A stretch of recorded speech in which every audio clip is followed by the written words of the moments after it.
Hi, I'm Carlin Borisenko. In early 2020, I was the knitting Democrat who accidentally went viral on the internet for going to a Trump rally and then left the party. I became the conservative darling, was on all the shows, traveled around the country, and then realized that conservatives were no better than Democrats. If there's one thing that I've learned, it's that both political tribes are two sides of the same coin. But it wasn't all bad. On my journey, I became obsessed with understanding the woke ideology and the culture war. I broke the story of the city of Seattle doing segregated training with its employees. How bad has this stuff become? The city of Seattle has now put out, I'm not kidding you, this is according to Dr. Carolyn Borisenko, who's an organizational psychologist. The city of Seattle asked its white employees to voluntarily spend a day off in a training about their internalized racial superiority. I broke the story that led to the first ever federal lawsuit against critical race theory in the schools. I broke the Coke Be Less White story, one of the biggest anti-woke stories of all time. It got over 30 million views. Coca-Cola's corporate headquarters even had to change their outgoing voicemail. Throughout the past few days, you may have seen inaccurate reporting on the content of our recently launched diversity, equity, and inclusion training program. I exposed the schools in Burlington, Vermont for grooming middle school children live on the internet. They called me an unwoke cult leader for that. And the Vermont Human Rights Commission slandered me publicly as being a hate channel. I even got called a hero in Breitbart for exposing that the Washington Post was writing a hit piece on Christopher Rufo. I have broken story after story after story about what's going on in the public schools, from Cambridge, Massachusetts, to autistic sex education, to the Department of Education in Michigan, literally training teachers all over the state how to groom children. I wrote a book called Actively Unwoke, the ultimate guide for fighting back against the woke insanity in your life. I host a podcast all about fighting back, and I'm downloading all of my knowledge to you on my Substack, carlin.substack.com.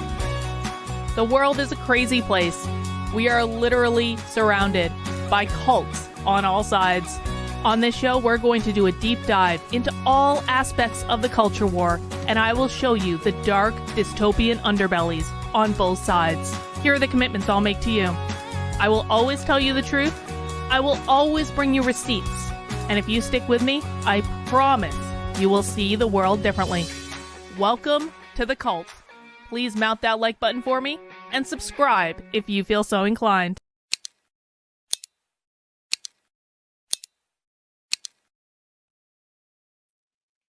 Well, hey, everyone. Welcome to The Cult. The Cult is a show that I stream Monday through Friday at 5 p.m. on YouTube, Odyssey, Rockfin, Rumble, Twitter, Getter, Facebook, all sorts of other places as well, I think.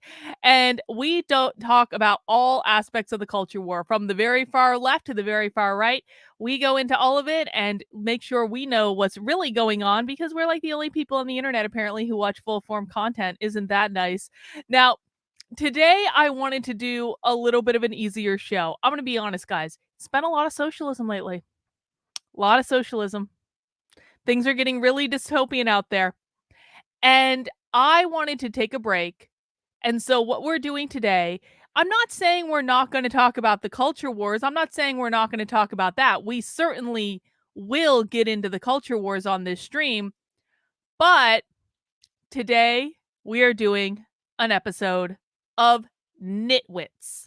So this is not an official cult show. Nitwits is kind of a show when I do it whenever I feel like it. It's kind of one of those things. There's no say. You can't just force Nitwits to happen. Nitwits has to come about organically. I have to be in the mood to do Nitwits. And just to warn everyone, listen, I do take my work very seriously. I really, really do. I take my work extremely seriously. However, Nitwits is a time where I get to blow off steam. Nitwits is a time where I can be a little bit of a mouthy bitch. Nitwits is a time where I'm an Aries, goddammit. I'm an Aries sun with a Leo moon with Pluto in the first house. Sometimes I need to be aggressive. Sometimes I need to be bratty. Sometimes I need to be gossipy. Sometimes I need a way to let out the fire that is constantly burning inside me. And I do it to socialists quite a bit, but I'm very fiery, man. Aries sun, Leo moon with Pluto in the first house is no joke. I'm basically more fiery than anyone on the planet. And sometimes I need to let that out, okay? And so if you are expecting a serious stream where I definitely don't call anyone names and say things that would offend people, today is not the day for you. Nitwits is my time, okay? I've had a hard couple of weeks. I've done a lot of socialism, and now I need to blow off steam. And if that's not what you're here for, then that's fine. We're going to do something serious. We're actually going to talk about some serious stuff at the beginning. We're going to do more serious stuff tomorrow, okay? But I just don't want anyone to have the expectation that I'm going to be on my best behavior for this stream, because I'm not. That's not what Nitwits is. At some point during the stream, my husband's going to bring me beer. And so not only might I be yelling, I was actually assured by Adam Friended that I would, in fact, yell at what we're going to watch today. Because if you guys were around for Monday's stream, you know that I talked about Sargon of Akkad and about how I had a little run-in with him on Twitter where Sargon confused socialist and liberal. And by the way, for those Sargon apologists who are like, Sargon is from the UK, there the Liberal Party is socialist. Oh, no.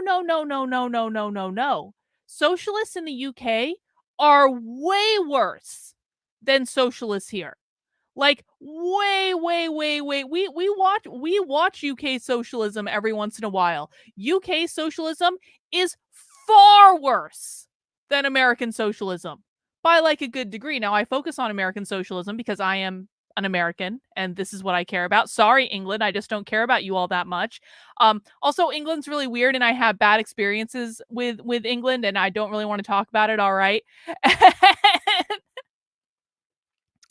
And so Sargon and I had this little run-in on Twitter on Monday where I said, Sargon, you don't know the difference between liberal and socialist. And he said, you won't even repeal the Civil Rights Act. And I kind of said, I'm an anarchist. I'm in favor of appealing like everything. I'm in favor of canceling the entire government. Like, what the fuck are you talking about? Like, I'm probably more far right than you are, Sargon. Anyway, in the course of that interaction, Adam Friended popped into my replies and he said, you should watch this because we tried to get Sargon to explain this to us and we couldn't even get through definitions. And I said, Adam, am I going to yell if I watch this? Am I going to yell at the computer? And he said, yes. So this is what we're going to watch today, guys. Now, this is about a year old, but I was directed to this by Adam Friended himself. And so we're going to watch an episode of the Sitch Adam show, heated debate, Sargon of Akkad deconstructs liberalism. And I'm going to just like give my thoughts on whether or not I agree with what he has to say in relation to like the difference between liberal and socialist, because I think that, you know what, this isn't Sargon's fault, really. It's not. Well, I mean, it is. Sargon's an influencer. He should effing know better. But like a lot of people have the terms liberal and socialist confused. They have liberal confused. They basically they conflate them when socialists fucking hate liberals. Okay, socialists hate liberals. Socialists think that liberals uphold capitalism, and so they do not like them. So a lot of people have this confused. They think all liberals are socialists. Oh, no. Trust me. Like I've spent a year plus now doing deep dives into far left socialism. I promise you that once you have seen the farthest left of the far left, liberals still look crazy. Don't get it twisted. Like today's liberal is not a 90s liberal. They still look crazy, but they don't look as crazy as the socialists do, because that's just like it's a matter of comparison. So guys, we're going to watch this stream. It is about 3 hours long, which means that this will probably be at least a 9-hour stream on this end. Congratulations. Okay, maybe not 9 hours. I don't know if we're going to make it through the full 3-hour stream. We're going to have to see. I have a couple super chats from Naruto I want to make sure to get. Oh, the timeout tool just got interesting. We can now time out anywhere from 10 seconds to 1 day. Really? I can time people out for a whole day? Hang on, bot. Let me check. Bot, let me check. Check this. Oh, it only says put. I'm not going to time bot out right now. Bot, like if you get one of your sock accounts, we can. We can. Is we can test that at some point. So we'll see. We'll see. And then Naruto also says Sarah Gonzalez has been running into conservative grifters stealing her work on Twitter.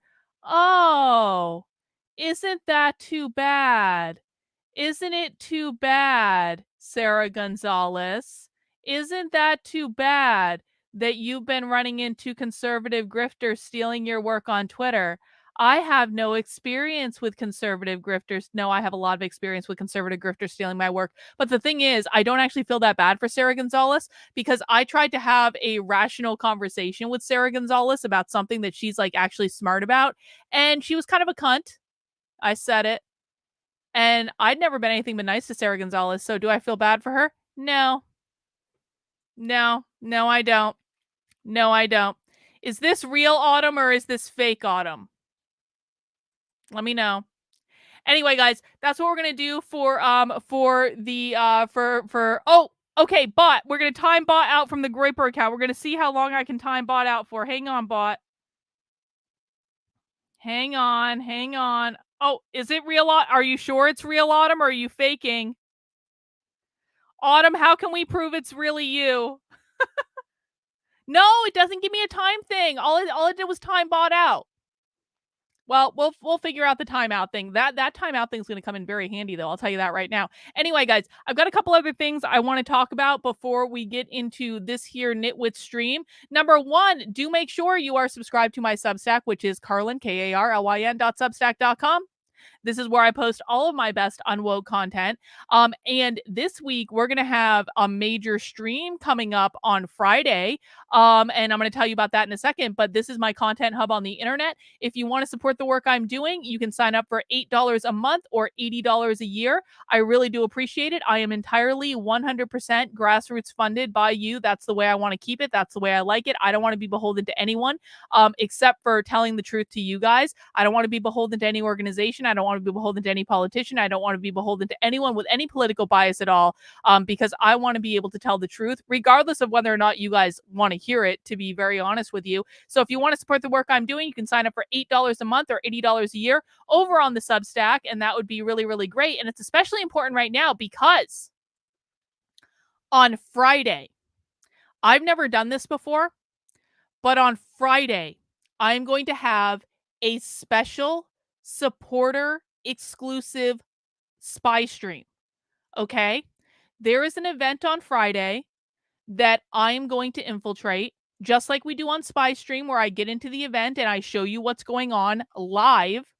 But this one's going to be exclusive to my supporters. So people paying a monthly or annual fee in order to support the work I'm doing, you will get access to this if you are a supporter on my main actively Unwoke Substack. You will get access to this if you are a supporter in my locals community. You will get access to this if you are a supporter in my Patreon community, if you are a subscriber on my Twitter, or if you are a member on my YouTube channel, okay?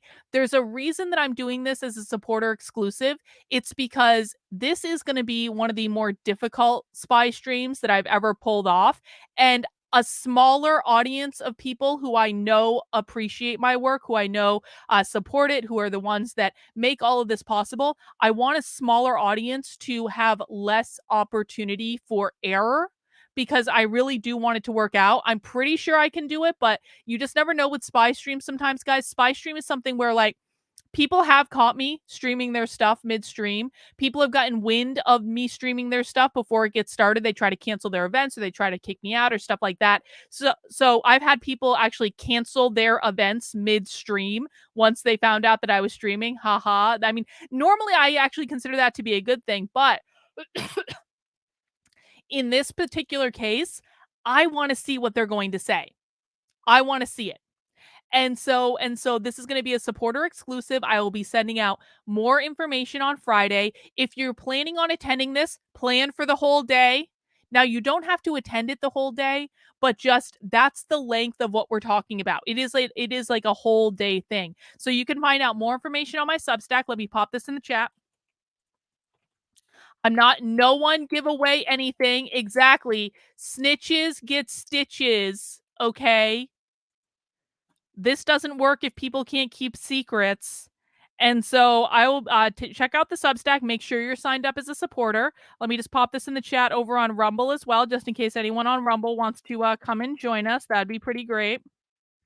And I really do think it's going to be a good one, guys. I really do. I think there's going to be lots of crying and whining and complaining about conservatives and stuff like that. But I'm not going to tell you what it is. I'm not going to tell you what we're doing. The only people who will find out what we're doing are the people who are joining me live on Friday. And then, of course, I will be recording the whole thing and making a backup of it so that I will be releasing something after the fact. I will tell you guys what it is after the fact, and release whatever is relevant to release. Because again, guys, remember with Spy Stream, we don't know what's going to happen with Spy Stream. So something might happen and nothing might happen, and we just don't know. But if something happens, I promise I will release it after the fact. But if you want to see it live, see how it all goes down, then you must be a supporter for $8 a month or $80 a year. And again, that does help support the work I'm doing, and I greatly appreciate it. So make sure you sign up today. A couple other things I want to make sure you guys know.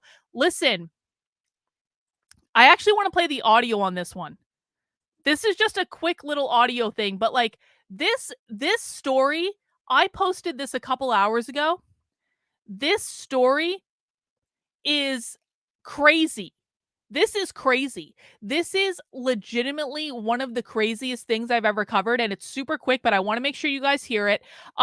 This professor from the University of Maryland, who is legitimately from the Frankfurt School. He was a research fellow at the Frankfurt School. The Frankfurt School is the home of critical theory. Congratulations. It is the home of Marx. It is the home of Kant. It is the home of Freud. It is the home of what's his name? Oh gosh, I'm forgetting the name. Which one is it? Hegel. Fucking Hegel. I knew it started with an H.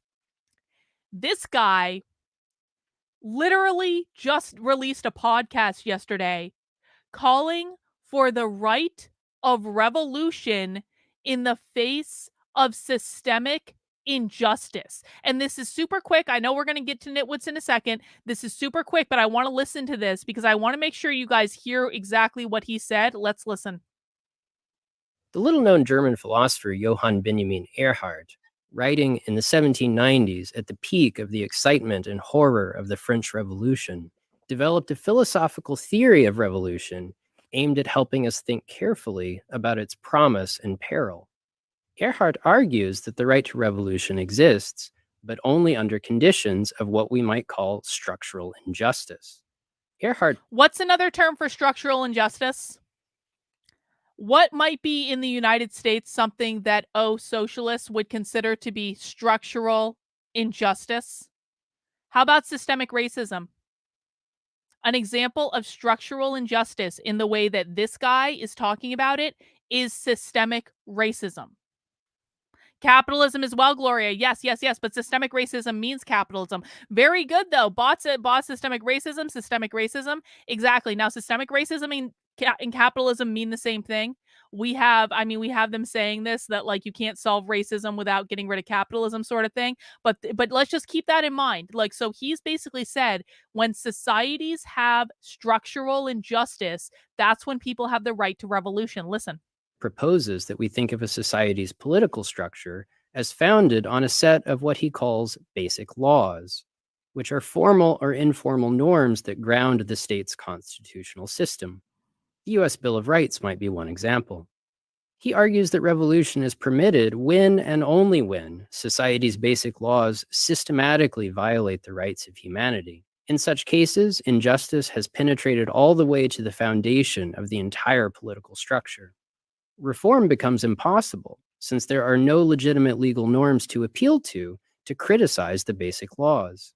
Under such conditions, the risky project of revolution, understood as the transformation of society's basic laws through extra-legal means, becomes not just a right, but a duty. That was Michael Nance of the University of Maryland, Baltimore County. So did everyone hear that?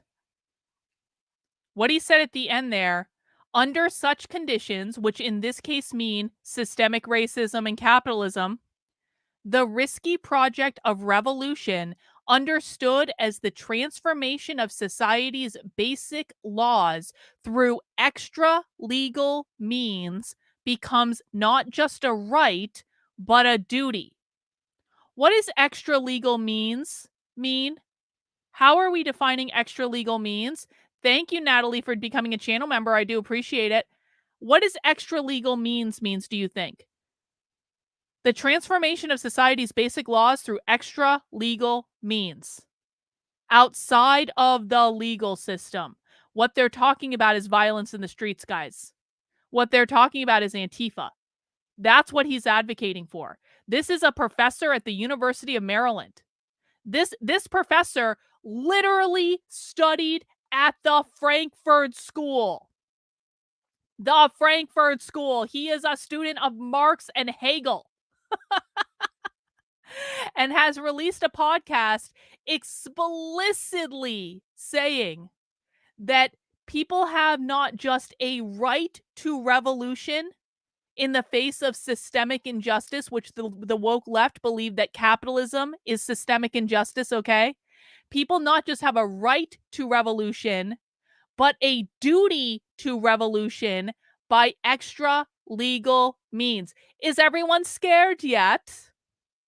That's on my Substack right now. I'm pretty sure I'm the only person that's reported on this. This podcast just got released yesterday. You can find out more information about it over on the Substack. You're welcome. I hope I give you nightmares tonight. On the lighter side, I also did out a socialist librarian at Harvard yesterday, and that was pretty fun. He came at me on Twitter. He thought he was being sneaky by screenshotting my tweets and not tagging me in it, but I found out anyway. And so that led us down a long path to basically Bot and I did a little investigation. So shout out to Bot, because Bot found the smoking gun that proved his socialism when she found a tweet of him saying, for the record, not even Sanders, the farthest left person in this campaign, is a true socialist. Democratic socialism isn't the same thing. So we basically added a Harvard librarian yesterday as being a socialist, and I walked you through that on the Substack. This is the type of stuff you find on my Substack, guys. I cover all aspects of the woke left. I bring you coverage you don't hear anywhere else. I take you down rabbit holes that you never even knew existed. I teach you how to identify these people. I teach you how to speak socialist. I teach you how to fight back against these people. Please support the work I'm doing if you appreciate it. It is, again, $8 a month, $80 a year. You get a variety of perks to include 2 Zoom calls with me every single week on Mondays and Wednesdays. You get movie night on Sundays in the supporter Discord. You get writers group on Thursdays in the supporter Discord. And this Friday, all day, you are going to get access to a special supporter only spy stream in which we're going to watch the woke left live and we're going to see what they have to say. And this is just exclusively for supporters. I will be sending out more information on Friday, but please get signed up. You can get signed up on the Substack, on my locals, on my Patreon, become a Twitter subscriber, or you can become a member of this here YouTube channel, as Natalie did just a few minutes ago. And all that goes to support the work I'm doing. And I really do appreciate it. All right, guys, because this is Nitwits, I will be knitting during today's stream, and I want to show you what I'm knitting. I'm working on a project called What the Fade. I've made several of these, but I'm making another one because I had a beautiful fade that I wanted to see how it worked with this particular design. And that's the version of the shawl that I'm making with different colors. I will take up like this. It's blue going all the way through purple and to white, and it's starting to look really, really good. I'm also knitting this on much larger needles than she knitted on, so it's going to have a much more like just loose kind of like texture to it. I want it to be just huge. I want this to be like a blanket type thing. It's just basic like easy knitting. I got through the hard brioche part. Fun fact, I actually learned brioche for the first time I made this shawl many, many, many years ago. That's what brioche looks like. It's when you have these lines that look like, there we go. And it's nice and squishy, but the brioche part is hard. I don't like, this is something that if you screw up, it's actually a problem. But now we're into the garter stitch portion of the shawl where I don't have to think about it. And I'm getting pretty excited about it. So guys, that is what I will be working on today's stream for Nitwits. Tayton says, This historic statue issue is bad. They start taking down statues of slaveholders, and then it moves into the Declaration of Independence because it was signed by slaveholders. Mao's 4 old to 4 new. That's exactly right, Tayton. That's exactly right. This is a cultural revolution. And then James Jones says, what is the difference between the prof discusses? What is the difference between what the prof discusses and the Declaration of Independence? Oh, I would suspect there's a very big difference there, James Jones. I would expect a very, very large difference indeed. Brioche is a cousin of double knitting. I guess it is. Doesn't brioche make the fabric extra thick? I mean, I guess in some respects it does. It's reversible. It has 2 sides. I wouldn't say it's like it makes it super thick, but it's nice and squishy and it feels really good. I love doing brioche. So I like the rhythm of brioche. I don't think people who don't knit brioche can understand that, but I just like the rhythm of it. But man, if you make a mistake in brioche, it's like you cannot fix mistakes in brioche, or at least not easily. I've done it, but it's really effing hard. Anyway, guys, with that out of the way, let's get started on our 3-hour stream with Sargon talking about liberalism. Again, just in case you're new, you weren't here earlier, I want to say we've gotten our serious stuff out of the way. I need everyone to mount that like button for me, and that would be great to let other people know to join us. But today, guys, this is not a serious stream. It's not. I'm going to be bratty. I'm going to be gossipy. I'm going to be bitchy. I'm going to be complainy. Sometimes I need to get that out of my system too. If that's not the type of stream you're looking for, then you don't have to watch today. Go back and watch a spy stream. Go back and watch a Socialism Saturday if you want something serious, all right? Sometimes we need to blow off steam. Nitwits is how I do it. And it's just that kind of day. I need a socialism break, all right? And so, exactly, we're having a break day today. We're all allowed. Okay? And so if you have snarky stuff you want to say in the chat, please go ahead. I want to encourage everyone to bring their inner snark out as well. And so let's get this party started, guys. We are listening to Sargon, Deconstructing Liberalism. And according to Adam Friended, I will be yelling at the computer. So that'll be really great. And I keep asking you, how? Show me the causal connection. You're going, 300 years ago, a guy talked about this. And I'm going, you need to do a little better than that, okay? Now you're calling me insincere. Carl, this is so bad faith. Well, I hate to say it, but it's totally how is it bad faith? And you're saying you can hold a It philosophy is bad faith. without believing any I already feel like Adam Friended baited me. Adam Friended was upset about this and he wanted someone else to complain about it. if it's fucking tenets, mate. Like, it's a totally authoritarian move what you're doing here, Carl. You're basically saying No, you it's have to not, buy into what I am saying. Otherwise, you're an insincere liar. Hey now, it's your boy PSA Sitch here with another Tuesday show and everyone's favorite, the day after America's birthday. I hope everyone's good and hungover from a day of celebrating. Guys, as a reminder, I guess this stream was about a year ago, but this is the one Adam Friended told me to watch, okay? I'm doing this based on recommendation. Partying the beginning and the end of history, America. And to celebrate that, we're joined by everyone's second favorite American, Adam Friended, and everyone's favorite proto-American, Carl, Sargon of Akkad. How are you doing, Carl? I'm good. How are you? Great. I said before we started that you must have spent all yesterday just sipping alcohol, being so sad that your favorite son, America, left home and just never came back.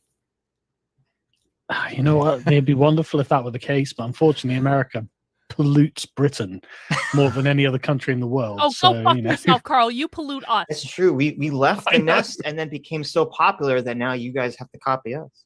Well, I mean, inventing critical race theory and exporting it to us. Listen, is one way of, It can't always. Hang on, Naruto says they sound came back on Friday for a spy stream. I'm not sure what that means, Naruto, but thank you, appreciate it. By the way, guys, so I said this on Monday. I'll say it again now. I used to watch Sargon quite a bit. I used to watch Sargon and Tim Pool were integral to my red pill journey back in 2019. I literally have not watched Sargon in years. I don't watch, and that's not a like I don't watch anyone. You guys know me. I stopped watching other creators' content back in like at the beginning of 2021, and I do it for nitwits. And I figure like the only time I really watch other creators' content is when I'm doing nitwits, because I just do it live on the internet. Because I figure it's like, if I'm gonna suffer, you guys should suffer too. Why should I be doing this all by myself? But like, I have no idea what he's saying now. I have no idea what's going on Lotus Eaters. I have absolutely no idea because I don't watch it. So I only hear like what I know, I hear from other people. That's it. So I really, we're going to see how this goes. It is mispronounced purposefully, Kyle. Don't break my flow. They should. Let's see. Let's go back and add that Naruto. They should come back on Friday for Spy Stream. Well, I hope so. We'll have to see. It's all be good, all right? So bad ideas come out, all right? Okay, anyway, what are we doing today, Adam? What's happening? We are doing a talk about, Carl wrote an article, the 5 problems with liberalism. Carl, 5 false assumptions of liberalism. 5 false assumptions of liberalism. Yes. Can you share a link with us in the chat and I can pull it up here? We were supposed to. We got a little scheduling conflict mix up, so we're actually starting an hour early. So I have it here. Apologize for the. Okay, good. Did you send it to me on Twitter? Yeah. There you go. So, and I don't want this to be like a contentious dialogue. You've come on the Sunday show a few times, Carl, and it has gotten a little contentious. So I did Can I just say the only time I've ever actually spoken, no, Trendlin, I'm never watching the Whatever podcast again. No. The only time I've ever actually spoken to Sargon of Akkad was actually on Sitch Adam's Sunday show. And it was like, I wasn't supposed to go on or anything, but I was in their chat and like Adam DM'd me the link to join. And so I went on and I was already high as a fucking kite. And then they brought Sargon on and he started yelling at me and I had no idea what was going on. And I was like, I don't feel like fighting with you. Like, I don't actually care that much. But that is like the only interaction that I've ever had with Sargon, besides him telling me that I don't want to repeal the Civil Rights Act when I'm quite fucking literally an anarchist. Go fuck right off, bro. Go fuck right off. I wrote an entire fucking book that tells you what you need to do. If you have not read my entire book cover to cover and watched every single spy stream I've ever done and every single school investigation stream I've ever done and every single Socialism Saturday I've ever done and read every single article on my Substack and listened to every single episode of my not one but 2 fucking podcasts that are audio only, then you can sit the fuck down. Your opinion is not welcome until you have read absolutely every single thing I've ever written on the internet, until you've watched every single thing I've ever created for free on the internet, and don't ever tell me what to talk about on my stream, bro. That's not going to fly at all. Told you I was bitchy on nitwits. I put up with no shit on this stream. Do some internet blood sports. That'd be fun. Yes. Well, I mean, if that's totally necessary, I guess. I mean, so I'm going to put Carl Benjamin and lotuseaters.com as your tag. Is that good? I mean, I want to credit you appropriately. So you don't want to put like right-wing fascist on the. Don't. I should have totally put right-wing. When you say that, he knows that fascism's left. I should have. People totally don't know. Listen, we're in the very beginning of the video. This video is going to get demonetized.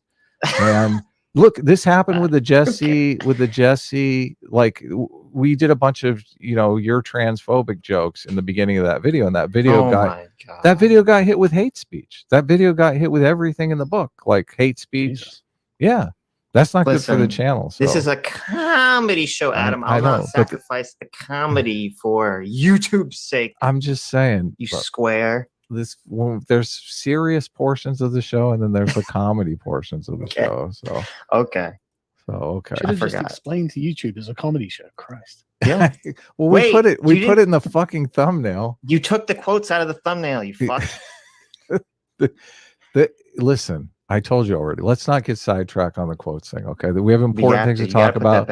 Carl is only on for a thing, and I didn't do it deliberately. I told you how it works. I pull up the last file, and if it has the quotes in it, it has it. If it doesn't, it doesn't. So We got Did you five have false your Sitch assumptions. plushie like make out with your? I mean, so the thing is, George says if someone needs to follow a to-do list, this is not a channel. The thing is, George, I literally wrote a book with to-do lists. Actively Unwoke literally has like 4 chapters that have checklists in them saying, do this, do this, do this, do this. I gave you guys literal. I'm not talking to you, George. I'm talking to the person that's saying, you never tell us what to do. I wrote a whole book that's been out for over a year. Go buy the book. It has the checklist in it. God.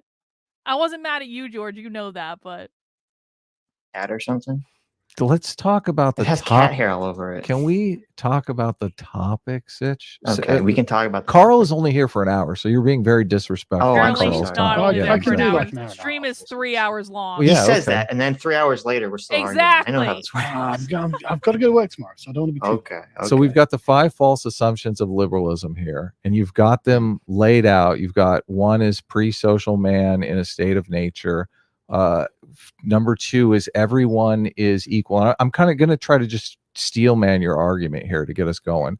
So number 3 is the universal man. Number 4 is the blank slate, and number 5 is equality of opportunity. So you're basically saying that these are all untrue assumptions that is baked into liberalism. And I had a little back and forth with you in DMs as well, and you're saying that it's the liberal psychology and also the liberal ideology or philosophy, whichever term you want to use, right? Obviously you use ideology if you're talking down to somebody, and philosophy if it's your own personal belief. So if you respect them, yeah. So okay, so we're in agreement there. But my big contention with this is that I don't understand the technical aspect of the argument that you're making here. And in the article, you don't necessarily have like a in conclusion. I feel that you're saying that, in order for an ideology to work, it has to be based on true assumptions. And I don't agree with that. Because there are plenty of ideologies that are based on false assumptions and seem to work for people. I would, as an atheist, I don't believe in God, but I do think Christianity facilitates a kind of belief system that is generally creates pro-social, honest, not stealing, not murdering type people. So okay, so let's start with this one then, because I think that people do have a true belief in Christianity, Christians. I do. I think so too. Okay. Yeah. And so I don't think you can cynically say, well, this just has good outcomes and therefore we'll believe it even though it's not real, because then it's not really sincere belief. And so you have an understanding that you're not pursuing the truth. And I don't think many people are content to live that way. And I don't think that works. And I think anything that comes along and claims it is the truth in the face of what you're saying will actually win. Okay. Well, that's but wait, but Adam's not saying that Christians don't believe in Christianity. He's saying that just you can have a philosophy that's not necessarily based on objective reality and still produce a pro-social society. Yeah, but the point is that people who are Christians genuinely believe it is. Yeah, they believe it, sure. Yeah, right. So, but the thing is, you can't then say that's not reality. All you can really say is you don't believe that's reality. Well, I'm not sure I follow, but are you saying that because like liberals don't believe in the assumptions of liberalism, and is that the difference? Or well, it's more that they're just not true assumptions. They can, they don't, and no time has been spent analyzing them, and any time spent analyzing them reveals them to be false. Wait, and this is a problem. Wait. I'm not a liberal. I'm an anarchist. But is Sargon actually making the argument that no one in my dogs are about to start weighing in here? Is Sargon actually making the argument that no one has ever spent any time analyzing the assumptions of liberalism except for him? He's the only person in the world that has ever spent any time analyzing the assumptions of liberalism at all. That just doesn't seem intellectually honest to me. if you want a reality, philosophy that maps onto reality, which I'm sure we all do. So that's something I think has to be addressed. So I have two counter arguments. I think first, before we move on to those, it would be helpful to bring up the concept, Brett Weinstein's concept of metaphorical truth. Do you know this concept? Well, I mean, I can gather what it is from just the name of it. Okay, so it's something's true in a sense, but not literally true.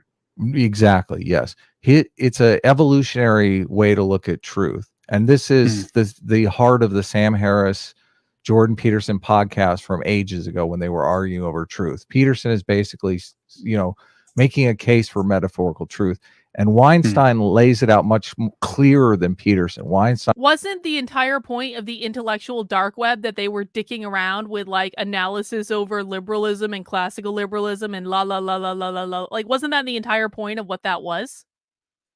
Says there are belief systems that if you believe them, even though they are untrue, you will be in a better position evolutionarily. Your fitness will be improved by believing these things. I think Christianity falls into that camp. I don't believe that there is a God, but I think believing in a God that will, take care of your enemies and equal out the scales of injustice in the world ultimately at some point in time helps people who have experienced injustice not dwell on it, move on. I think forgiveness is a meme that is pro-social for society. And I don't necessarily know how you get that forgiveness meme into society without something like Christianity. Well, so that's just not true either, Adam. Like, forgiveness is just a healthy thing from a psychological perspective or from a mindfulness perspective. I'm not a Christian. Like, and I will never be a Christian. Sorry, Christians. But like, forgiveness is just like a healthy thing to do so you're not carrying around anger. And I understand, like, well, I mean, and can we just be honest for a second? I'm not trying to offend the Christians here. So this is not something I'm saying personally to you, although I'm sure that someone will be offended. Can we just be honest to say that Christians are like the least forgiving assholes on the planet? Like, they really are. Christians never forgive about anything. Christians don't let things slide. I mean, maybe some of them do, but like a lot of them are really vocally awful, like horrible people. And yeah, exactly. Everyday therapists, the majority of faiths have a way to get to forgiveness. This is not a Christian thing. So I disagree with that. Okay. So, I mean, either way, that's still you admitting you're upholding a lie. And I think that it's insincere. And I think most people actually don't want to lead insincere lives. And I don't think that it's possible for people to pretend that it's good or authentic to not pursue the truth. I think people have got a kind of natural desire to pursue the truth. And when people genuinely believe something. Meow Mix says, hang on. You banned me and I made a new account to keep supporting you. Meow Mix, what did I ban you on? And what did you do something to deserve it? Because you probably did something to deserve it, if you're honest. Though I do appreciate you making a new account to support me. Like, I appreciate people who are industrious. There have been several people in the course. Bot got banned back in the day. And now Bot is my chief investigative officer. But Bot started by saying something in my Twitter that she damn well shouldn't have said, and I banned her. And then she made a new account, and yeah, exactly. I banned Bot first, and then Bot came back. She got industrious, and now she's the chief investigative officer of the cult. Those are the levels you can rise to. Then that's when the magic works. The magic doesn't work if they don't genuinely believe something. Well, I think, yes, I think true belief in something is where the magic happens. And I think people find a lot of meaning in life pursuing things that they find to be factually. Okay, I'm sorry. This is not real Autumn. This is not real. I don't know who's running the fake Autumn account today. I'm a socialist because mommy and daddy didn't hug me enough, and I want the state to treat me like a child and take care of me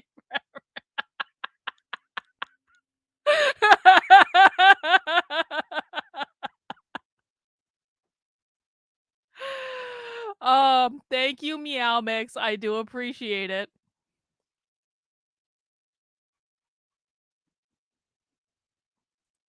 Be true about the world. But I don't necessarily, when I look at people from the outside, and I mean, we can pick someone like gender queer, feminists. I don't think what they're pursuing is true to the world, but I think they believe it's true to the world. Yeah, they think it's true. Right.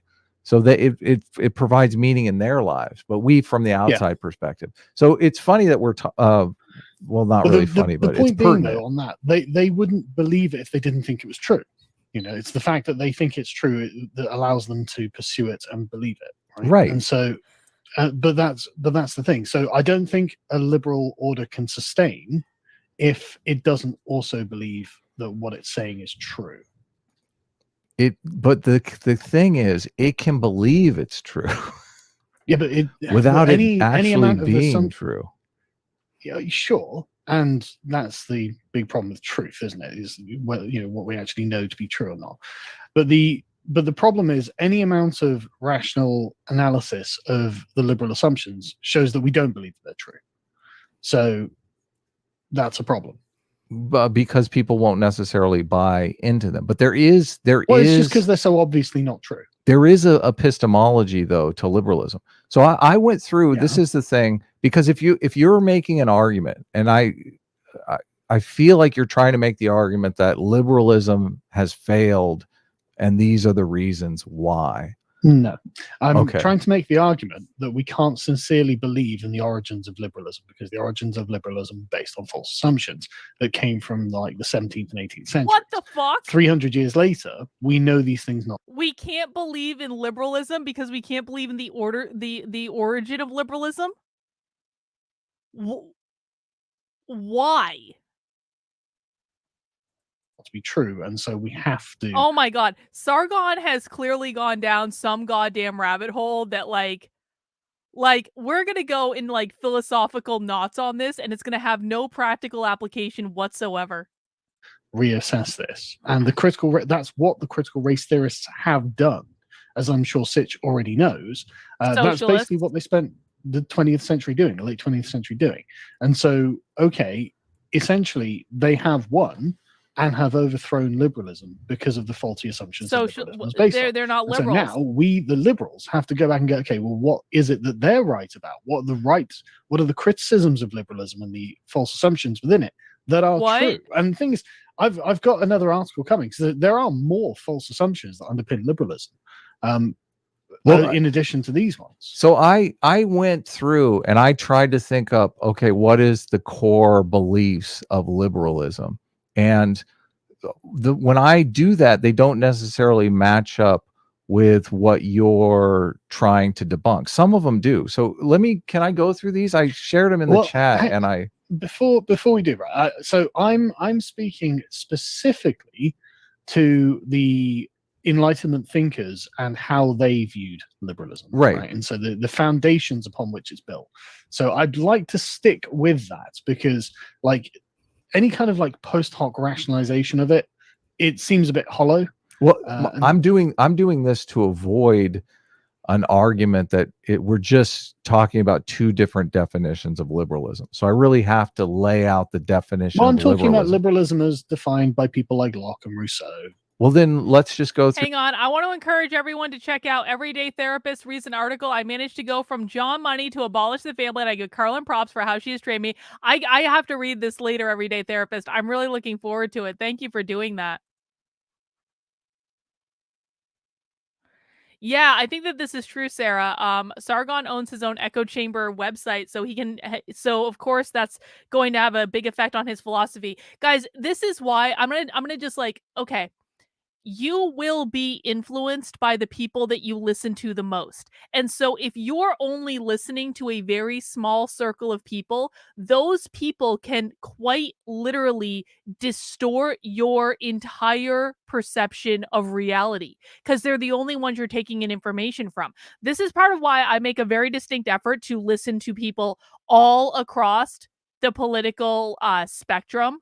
Like, I mean, and I may not always talk about it, but I listen to people. I was listening to Nick Fuentes the other night. I listen to people everywhere from like the farthest of the far left to the Democrats, to the centrists, the moderates, the disaffected, to the conservatives, to the Republicans, to the alt-right, way over to like, so I listen to all of them because if you're only listening to one group of people, you will come out with an extremely distorted perception of reality. So, you know, what Sarah says, it might be true. Like maybe Sargon is literally only listening to other Lotus Eaters people. And so those Lotus Eaters people are going to create his perception of the world. If you're only ever listening to QAnon people, those QAnon people are going to create your perception of the world. The socialists have this problem too, where the socialists only listen to other socialists. They only read socialist books. They only go to socialist events. And so that creates, like, people want to know why, like people think that socialism can actually succeed. Like, don't they know that socialism has always failed? Well, when you're living in an experience where you're literally only listening to other hardcore socialists, like, you're going to think, oh, real socialism has never been tried. Of course, we're going to do it right this time because that's all they ever talk about, and so on and so forth. You have to make sure you're listening to a wide variety of voices and not just your friends and not just people you like, because you can get unhinged very, very quickly is what I'm trying to say. Through these, and we'll see if that matches up with your assessment. I mean, I asked you specifically in DMs, and then you had sent me, you had said, this is a liberalism that I'm talking about. So yeah, but what you're essentially trying to do is, and I've seen you do this plenty of times, is essentially sort of move the goalposts. So I'm not really kicking your liberalism, right? Because, and so what this is, well, no, this is not my liberalism. Though. This is the liberalism. Well, that's the Adam thing. Friended The has his own liberalism is built on these pillars that I've addressed in this article. So I really don't want to move away from that. I'd really like to talk about these because, frankly, liberalism does have to change. It does have to change because it's not correct. And if we want sincere beliefs in something that is correct, it can't be liberalism. Okay. So then let's look at these things as the things that I think are working in liberalism and we have to preserve. Well, wait. I thought my understanding was that, Carl, that your position was that you just want to replace the false assumptions of liberalism with, you know, with correct, objectively true, foundational ideas, but that those ideas would still, you know, build a liberal society or something that looks like a liberal society. No, it'd be a post-liberal society. Mm-hmm. Oh God! The thing is, whatever you replace the faulty foundations of liberalism, will change the nature of liberalism. Sargon is on his way to socialist, and he doesn't even understand that he's on his way to socialist. So it won't be liberalism anymore. It'll be a post-liberal philosophy, right? Oh, but I think that's a good thing. You know, it's like we don't want to have, you know, communism or fascism. Right. Little do you know, Carl. Well, listen, I have number 4 here, property rights. Obviously, if property rights is an essential component of liberalism, we won't have... Hold on. Okay, so we might... That's not one of the faulty assumptions. Right. This will probably be... Okay, so the post-liberalism conversation would probably be its own conversation in the future, because I feel like that's a long thing. So, but to get back to what's going on between the two of you, I think basically what Sargon is saying is that, like, it's kind of the example you brought up in the beginning, Adam, about Christianity. Like it'd be like Carl saying, "Oh, the foundational belief that, you know, Jesus is a savior or whatever, or that existed, that's false." And then Adam is saying, "Well, whether Jesus existed or not is irrelevant. All that matters is that people are following the belief system passed down, you know, through the church, and then that's leading to pro-social outcomes." But the problem is that Carl is saying, "But wait a minute. If you remove Jesus from the equation, then people don't have a real reason to actually follow the teachings of Christianity, the teachings of the church, et cetera, et cetera, et cetera." And that's why he's focusing on these assumptions of liberalism, because he's saying that basically that, you know, Adam, you want to follow liberalism without the seed that basically the axiom that tells people why they should be liberal in the first place. Well, I disagree. I disagree with his seeds being relevant. Well, they are relevant, though. That's the thing. This is the first I've ever encountered them, and I consider myself a dyed-in-the-wool liberal. So, I mean, how? To be honest, though, how much liberal theory have you read? This is the disconnect that we're having here. It doesn't matter if someone teaches me the value of property rights, not through a philosophical lens, but through a scientific lens, and I adopt that understanding of the value of property rights because I've read Why Nations Fail. It doesn't matter what the seed of it was, because I believe it because it is true. Yeah, well, the thing is, property rights is a value, not a truth, right? Okay.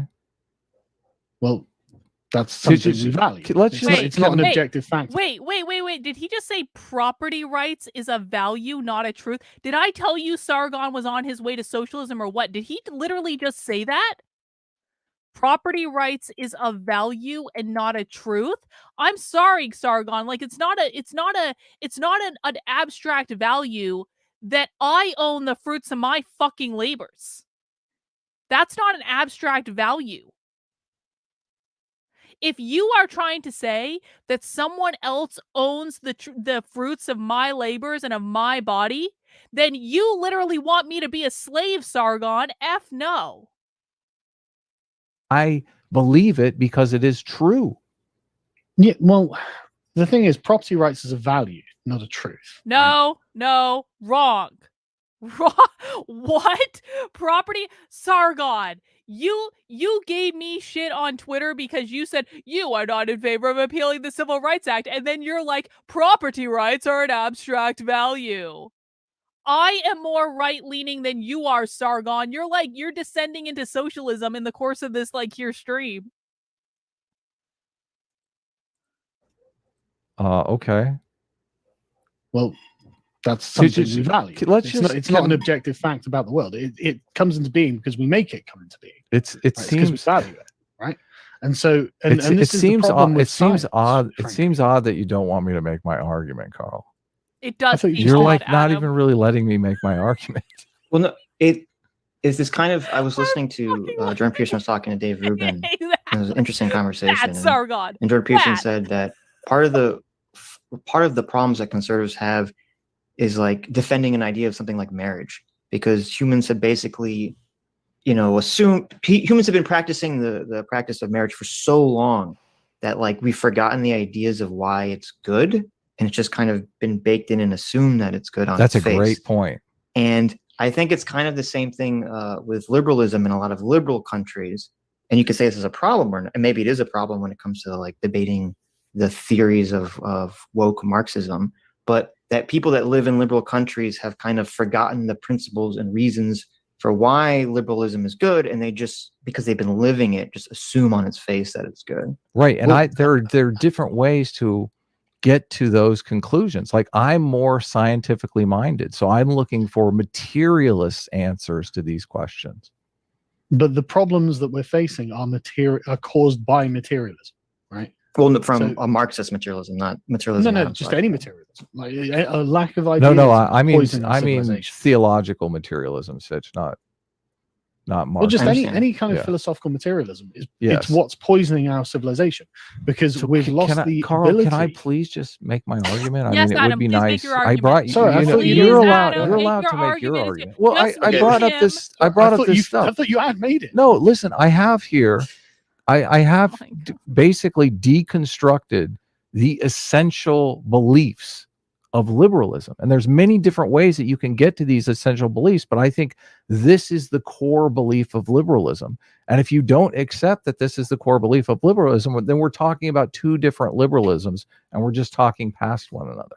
Well, what do you feel is the core belief of liberalism? So individual rights is obviously the bedrock of liberalism. The individual and freedom of speech is number 2, and the purpose of that is conflict resolution through persuasion instead of violence. Okay. And the negation of that is obviously like CRT or queer theory. Those are pushing against that fundamental belief, where that's where you and I both have a problem with CRT. Okay. Imposter Autumn, can you please stop using the imposter account as long as the alleged real Autumn is here. It's just rude and inconsiderate. The imposter account was made because you guys felt a gaping hole and wanted to be able to bully someone. And now that alleged real Autumn is back, please just put the imposter account away, all right? Just, I'm not saying delete it or anything. We can always revive it later. That it's trying to attack that essential part of society. There's 3 equal protection under the law, which you kind of mention in your article a bit. And the origin of that, I admit, is Protestantism, from my understanding, and it comes from equal in the eyes of God. So we thank the Christians that they gave us that idea. I have internalized it, and I don't necessarily need a God, but I know that God is helpful for a lot of people in accepting that equal in the eyes of God, equal protection under the law. And the negation of that is the neo-reactionaries or the CRT communities who don't believe in equal protection under the law. Property rights. I don't know if that's fair to the neo-reactionaries. Okay, I don't well, think any of them would be Academic arguing Agent is What? welcome to come on at any time and defend himself. So okay, okay. So let's let me just get through all of them, okay? And then we Did Sargon just defend critical race theory? I told you, Sargon is becoming a socialist. can go back to them. And I put them in the chat. The numbers didn't come out, but property rights is a bedrock assumption. Obviously, Yes. the purpose of that is to motivate a technological innovation cycle. The negation of that is socialism or communism. So those are attacking liberal ideas. Tolerance of conflicting beliefs. And the purpose of that is to create laboratories of moral system innovation. And the negation of that is the neo-reactionaries and the critical race theorists. And Islam is also against that. Obviously, you've had a problem with that in Great Britain. So, and the 6th one and final one is knowledge is based on evidence. And the purpose of that is to create an overarching system to mediate between multiple belief systems. And the negation of that is divine revelation, critical race theory, and standpoint theory, which is basically, I believe this because, you know, someone whispered in my ear and told it to me. So that's my understanding of the core of liberalism. I left something out. Let me know if you think there's an important one that I did leave out. So I don't see technically how your article is, I mean, your article seems to not really fight against any of these ideas.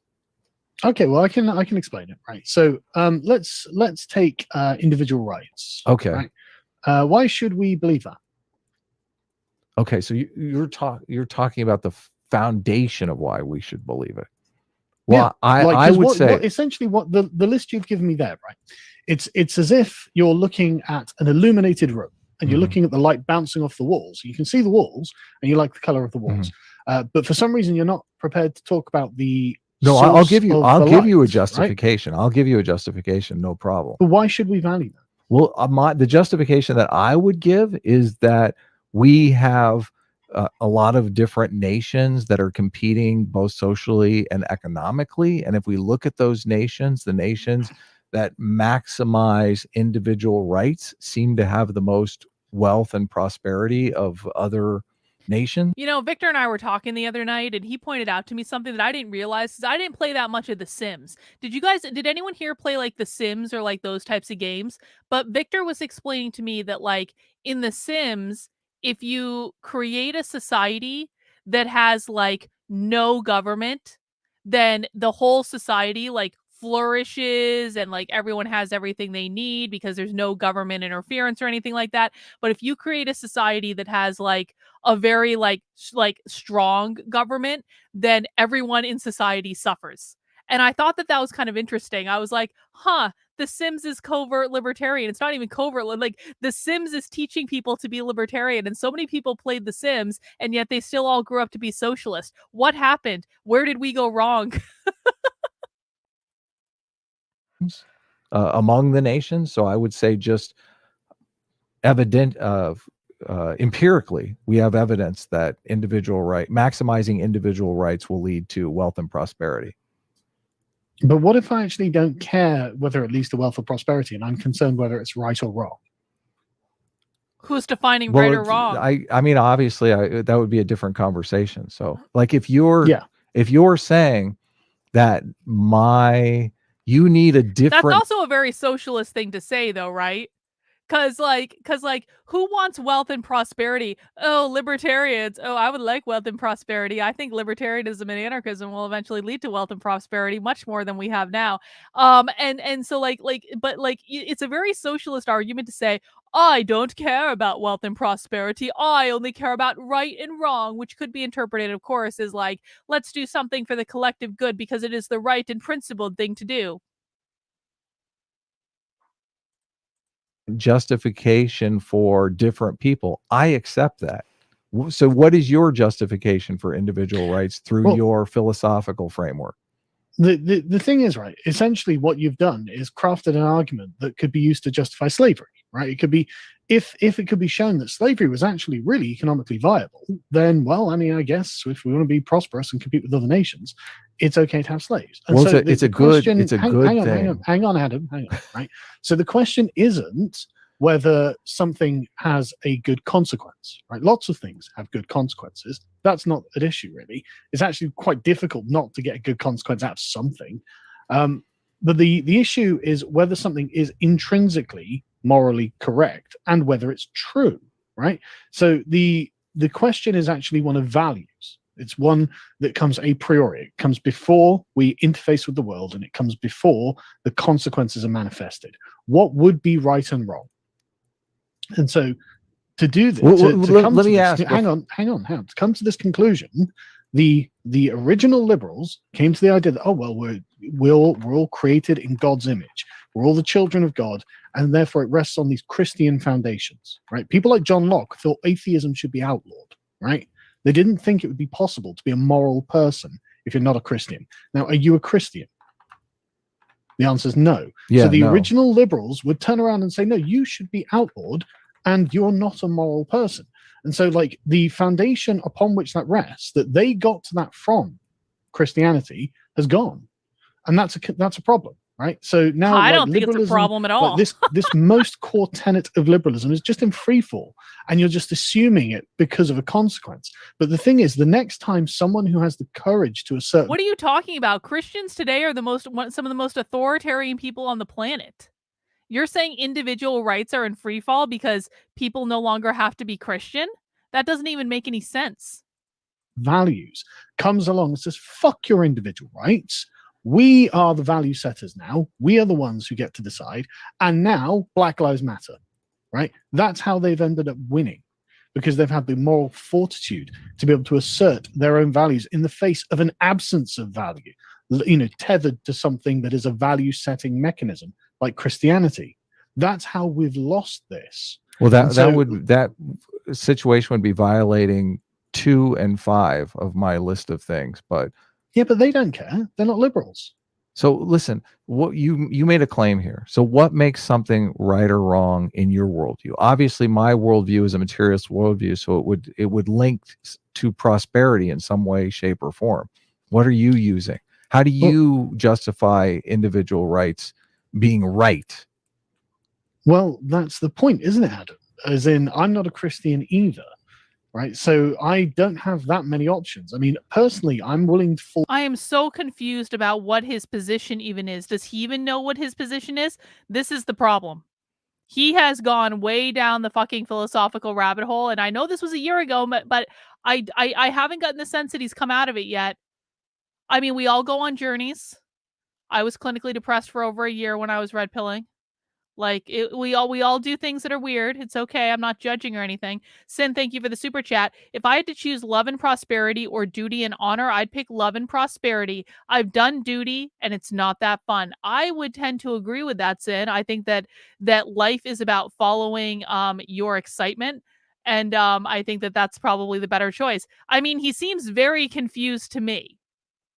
I don't know what his position is. I have no idea what his position is. He has yet to explain it clearly. Fall back on the fact that I'm an Englishman and this is the English tradition, right? That for me is enough of an anchor for me to hold on to it. But the thing is, can you hold on to that? Is it something you're willing to tie yourself down to. I'm not sure it is. Well, And so I'm again, happy to hang on. add justification. Yeah, sure. Tradition. Yeah, but it's a tradition. I'm happy to add that. sure, but the thing is, it doesn't matter, because the value-setting people who are opposed to liberalism don't care. They're not gonna be persuaded by this, right? And so what we need to do is argue for an affirmative truth. Right. And No. What this would the means- affirmative truth look like, though? Because I'm pointing to a scientific truth, and you're saying no, there's another truth that's more important. What is that truth? Well, whatever truth we think it is, but the point is, it has to be a value-setting truth. It has to determine what a value is and what we value. And this was easy when it was God, right? But we don't have that luxury anymore. This is what Nietzsche was going on about when he's like, "Oh no, God's dead, everything's fucked." He's like, he's right. Like, he essentially presaged the critical race theorists by like 150 years. He was really on the money with all this. And so we are trapped in a position where it's like, we like liberalism and our moral inclinations are for liberalism, but we can't rationally argue for liberalism as being a bearer of truth, because fundamentally we know it's not. I am arguing rationally, though. Well, how am I not? Well, because you're not bridge. tethering this to an origin point. Right. Let me bridge the divide here, because I think I understand both your positions. Adam's position is that the origin point of liberalism doesn't matter anymore, because now we can look at the outcomes of liberal societies and say these are good outcomes, and we can point to this as why we should be liberals or have liberal society. And Carl's point is, a lot of people don't care about that, and that someone can create a study or create an idea. Here is the problem. I'm going to explain this. Victor, are you bringing me beer? Oh, I love you. You're such a good... Look at that timing. My wonderful husband has come back and he's brought me a glass, a nice snifter, and he's brought me Shipyard Pumpkinhead beer. Thank you, Victor. You're definitely getting laid later. Thank you. Thank God. I needed this. Let me explain what... Let me explain as I pour. Now, this is a Southern Tier Pumpkin glass, but we're not drinking Southern Tier Pumpkin today. We're having a good old Shipyard Pumpkinhead, because I like Shipyard Pumpkinhead quite a bit. It's a nice pumpkin beer. It's light. It's not too high alcohol content, so I won't get too drunk. He brought me out. Look at that. Beautiful. Beautiful. Cheers, everyone. All right. Well, I gotta let that settle. Here is the problem. Sargon's job in running Lotus Eaters and doing like this content thing that he's doing is literally to like think about shit all day, every day. All right. And so I think that, I mean, I could be wrong. I'm pretty sure like Adam Friended and Sitch do like other things, right? I don't think that this is like their full-time thing. This is like what they do for fun. But like people whose job it is to only think about this stuff all day, every day, we tend to get a little bit obsessed. Now, my job right now, like I won't say I don't do anything else, but like this is, I basically spend all day from the moment I get up in the morning until the moment I go to sleep at night thinking about the woke left, the far left, socialism, woke bullshit, how to fight back against it, like looking at content of that, creating content about that. Like I basically am in this, like I'm obsessed. I'm obsessed with this stuff. That's the truth. And I think about other things too, but like it's a focused obsession that keeps you going down rabbit holes in which you get really deep into a topic. And in the process of getting deep into that topic, you don't realize that other people aren't going as deep as you. Does that make sense? If you get like, and I'm sure you guys all, like, people probably already have, like, they always have, like, other people have obsessions too. Like if you're obsessed with cars, or you're obsessed with watches, or you're obsessed with, I don't know, like MMA or something like that. You can do like really deep dives into those subject areas and you get so obsessed with that area that you don't realize that you are at a completely different level of understanding in that thing than like normal people. I think what Sargon has done in this particular instance, and I don't know if he's out of it or not now, but like he's gone down some philosophical rabbit hole where he has spent like all day, every day for like a really long time thinking about this and like analyzing this and going into like minute little rabbit holes on this that like no one else has even accessed in like millennia. And so he is like he is thinking about it from the perspective of like an obsessed person talking about this, whereas Adam Friended is like, Carl, this is really easy and you're making this much more difficult than it needs to be, because Adam Friended is not in the same rabbit hole. Does that make sense to people? Rottweiler, thank you for the super chat. The few stuff I've watched from Lotus Eaters is them calling groomer everyone they don't like. Well, that doesn't surprise me at all. That's kind of like a typical conservative thing, sadly. But anyway, guys, I wanted to explain that I think that that's what's happened here. Like why we're so confused about like what Sargon is saying is Sargon has gone into some deep ass rabbit hole that's brought him to like inner earth or something, and he doesn't realize that the rest of us have not followed him into the rabbit hole. We're like at the top of the rabbit hole looking in going, bro, are you okay? Do you need help? We can get you out of the rabbit hole, Sargon, but you have to want to come. And he's like, no, I'm at home in this rabbit hole. I'm having fun in this rabbit hole. Like he's having a good old time with this, but like it just happens. I'm not judging. I'm just saying that it makes sense. Idea in which they point to any sort of positive outcome depending on their perception to justify basically anything. So you need some sort of a priori belief that everything stems from, right? Before an outcome. And the problem is that they can appeal to things that liberalism claims that are not true and show they're not true. For example, they can say, well, we think that there'll be better outcomes if we just privilege black people over white people. And it's like, well, yeah, you'll get better outcomes for black people. And the liberals say, yeah, but aren't we all human? That would violate liberalism, though. Number 3, equal protection under the law. Violating liberalism is just not a problem for them, right? So what the question is, you would appeal, say, well, so, aren't we all humans? Aren't we all the same? And they would say no. There's two. Sorry, I keep interrupting. But the thing is, they would say no, and they would be right.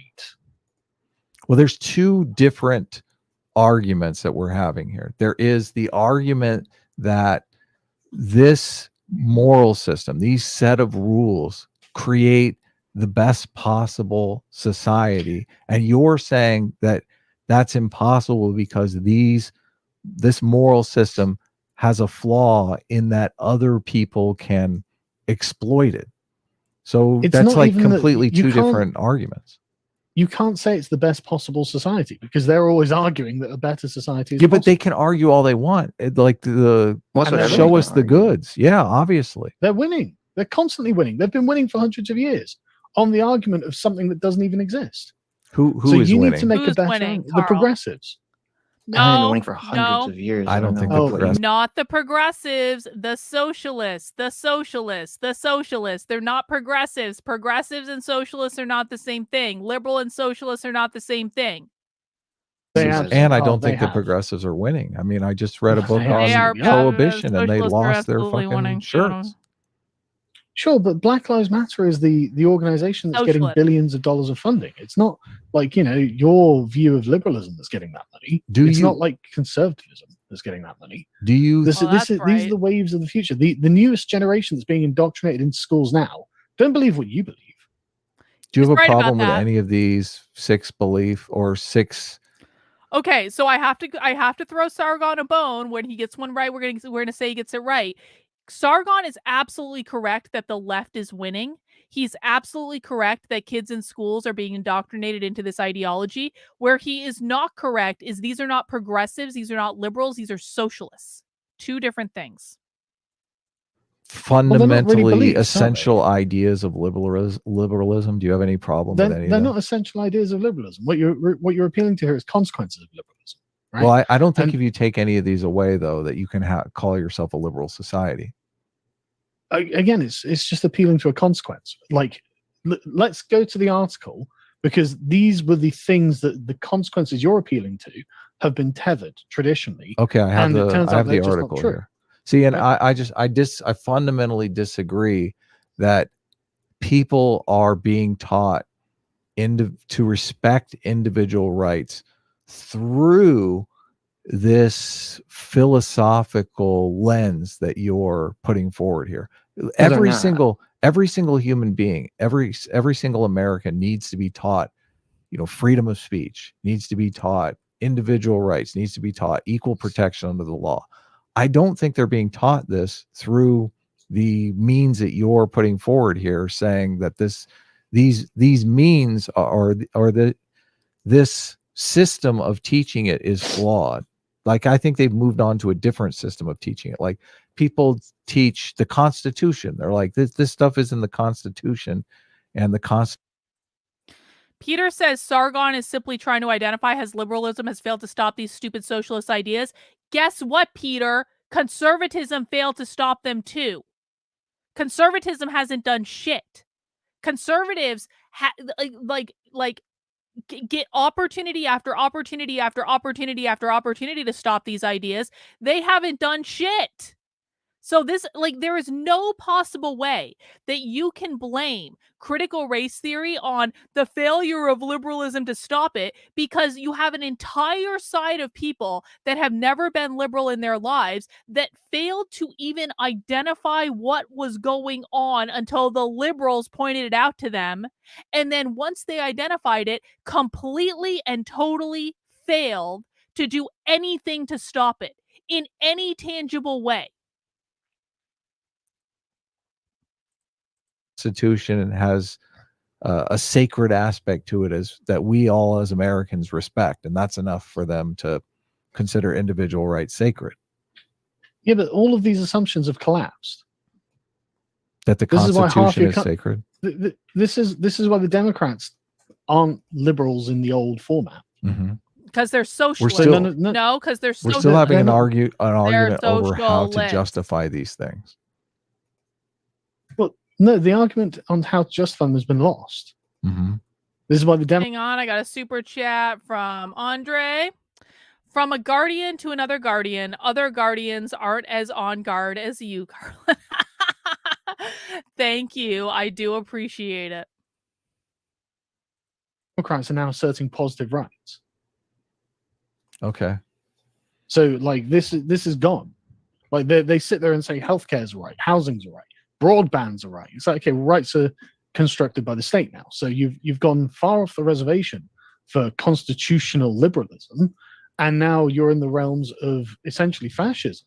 Well, sort of French I would revolutionary say fascism. I would say number one, the bedrock, individual rights. I would say all of these arguments fall under individual rights, because the argument the liberals are making is that you can't maximize your individual rights if you're worried about dying because you don't have health care. No, but this is, again, the problem, right? So the fact that the Democrats and many of the Republicans as well have essentially wandered into this territory of positive rights destroys a bunch of the liberal assumptions that have been made for when the Constitution was written, right?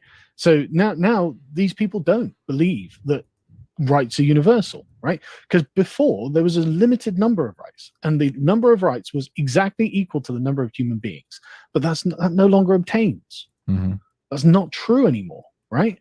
And so now rights are whatever the state tells you rights are, whatever the state is willing to enforce and provide. It's like, okay, well, we're in a totally illiberal and new world now from the sort of classical English liberalism that the United States was founded on.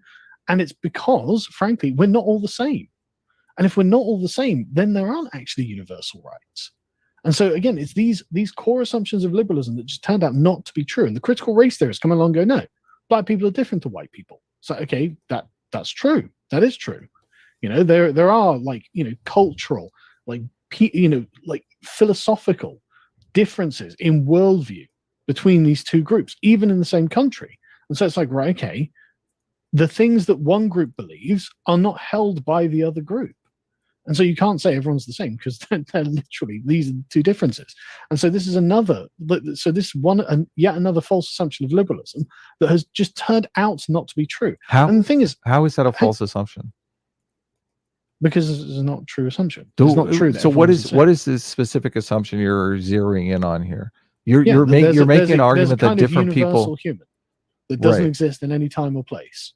That's not true. This is one of the areas where it's conflicting, because I think tolerance of conflicting beliefs is an essential component of liberalism. Correct. And deals with the situation that you're talking about, where you have different people believing different things. And I don't see how you form a productive society where those people can peacefully cohabitate unless you have that belief, that tolerance for conflicting beliefs is acceptable. Well, tolerance for conflicting beliefs is a really rare thing historically. This is why liberalism is so special. Yeah, well, no, I agree, right? But the problem is that the assumptions that underpinned that special value to liberalism that we hold no longer obtain. So what are the assumptions that underhold that value? The assumption is that man is created in a state of nature and then comes together to form the society. Therefore, he is an autonomous being that has come together out of his own free will to create this society. That's just not true. That is It's true. not how things work. That is That's how not things how work. societies came about. What That is is true. the state of nature? Well, The that state of also nature is seems man seems in more an like equal atomized- protection. Sargon is arguing that men are not autonomous human beings. Are you for real? Under the law, not tolerance of conflicting belief systems. But I don't know how you make the causal connection between that and tolerance. Well, okay, so the causal connection between that is that essentially that means that your participation in society is based on your consent. Mhm. And so the society has to tolerate Okay, you I got you. in That order makes to sense. maintain your consent. Okay. But that's not true. You didn't consent to be in this society. And they know that. They knew that at the time, right? And Rousseau really struggled with this idea himself. Like, everyone else struggled with it as well. And so it's one of those things where it's like, okay, that's not true. And in fact, there are many societies around the world where they just don't tolerate strange beliefs. They and just those are don't. illiberal societies, though. Yeah, but they still exist. Yes, they And exist, the but way they that also arguing they societies don't are going at the exist. moment is not good, actually. It turns out that liberal societies No one is arguing that those societies don't exist, but you don't have to live there. kind of collapse under their own weight if they become materialistic, too materialistic. right. So I just I mean, we at the moment, right? The birth rate issue. There's a reason that Elon Musk is tweeting about it, because this is just such a significant problem, and because it happens over a long period of time. Everyone's just like kicking the can, but really, like in 50 years' time, this is just going to be devastating. I don't disagree that birth rates is an issue. We need people. Yeah.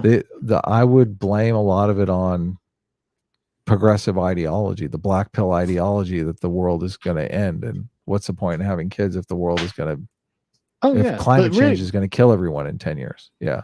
Okay, I'm gonna be contrary on this. I think the world would probably be better off if there were less effing people. I know that might not be a popular position, but there are a lot of effing people in the world. And I just think that we might be better off if there were less of them. Not everyone needs to have children. People who aren't supposed to be parents that are having children raise really fucked up kids that make the world a tangibly worse place, not a better place. And so I'm not saying I'm in favor of like controlled depopulation or anything. I'm not suggesting that at all. But I am saying I don't necessarily think it's the worst thing that's ever happened in the world if maybe people had like less kids. I just don't think it like we're populating ourselves into idiocracy. Literally. Yeah, but that really is a cope. What it is I'm a selfish millennial, and I don't want to give up my easy lifestyle of constant consumption in order to do my duty to the civilization I'm being a parasite on. I'm sure that's what that is. I'm sure the climate change is more of a rationalization for your idea of what's really going on. So I don't disagree with you there. It sounds like we don't have much agreement on what liberalism is. We just disagree on how we're justifying this liberal framework. Yes, and the problem is that the traditional justifications that we used no longer work. They're not persuasive because they're not true. Well, I agree with you there. I don't people- necessarily think the truth value is important, but I think there is weaknesses. But the thing is, the truth value is supremely important, right? It's what persuades people. People think they follow the truth. And so if something can't be shown to be true or can be shown to be actively not true, then people won't follow it. I wholeheartedly disagree with you there. So, well, there's two elements here. One is the elements about the foundations of liberalism, and the second is, do those matter? And I think me and Adam are basically in the camp, and I don't know if it's even worth arguing about that. I don't think it matters in terms of, I don't see people crafting arguments promoting liberalism or promoting neo-Marxism on the basis of these foundations of liberalism. So I don't know if it's like worth of us arguing again, because that was our first argument, was basically whether it matters or not. So I don't know if it's worth to get into that for another hour. Yeah, okay, there is though, right? The reason that all we hear about from the left is the word equality. Equality. Well, What are you talking about? Yes, exactly, so. Sitch. What are you talking about? The left is only talking about equality, Sargon. Sitch is absolutely right. The left hasn't talked about equality in years. The left switched from equality to equity a long-ass time ago. And if you look at that article that I wrote about that Harvard socialist librarian that we found, he explicitly says that equality is not the same thing as equity, because it's not. Yeah, but they mean equality when they say no, they don't. This is the weakness. Oh my god. Sargon, the left means equality when they say equity. No, they don't. They are explicit that equality and equity are not the same thing. They literally tweet things like equality and equity are not the same thing, Sargon. That liberalism is no when they say equity, what they want is equality of outcome, right? They're saying they want everyone. Yeah, but that was never part of liberalism in the first place. No, but the concept of equality was. The problem is the concept of equality can be developed into what the critical race theory is. Right. No, the concept of equality cannot be developed into the concept of equity. They are two completely different concepts. True of anything. No, not at all. If you're not an equalitarian, that is just wrong. Then you can't develop the concept of equality into anything. Because what I mean is, right? anyone can take anything and kind of twist it, especially over long periods of time, to be interpreted in whatever value they want. No, reasonably there are limits to this. Like you can't sit there and argue that to the NRX guys that equality is a value, because sure, yeah, but you understand what I'm saying. You could take a lot of concepts and work them out, in ways that was never intended. Sure, but also the way that philosophy develops is it essentially evolves over time because of the understanding that people have of the thing that's going on, right? And so, if you look at the early liberal thinkers and their books, they're really fucking thin, right? Because these guys didn't think they needed to spend very much time working out the kinks.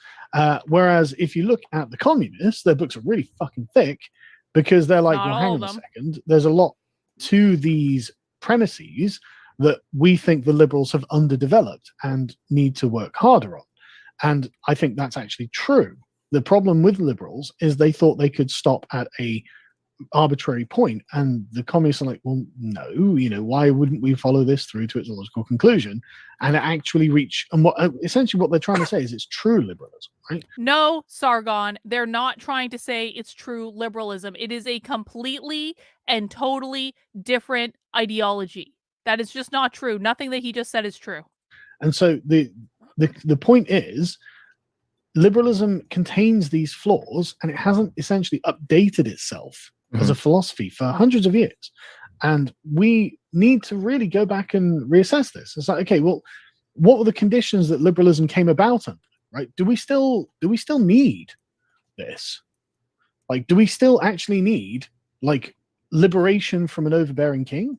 It's like, not really. The problem we have now is not freedom. The problem we have now is actually we're all on our own. and we've got no one who loves us and who cares for us, and we're like just lost and alone. Why and do you stuck. think you're entitled We to don't know someone where who we're loves you going, and and cares all for we can you? think about is material pleasure. And it's like, okay, this is bad. Like maybe a bit of idealism is what is necessary now. Mm-hmm.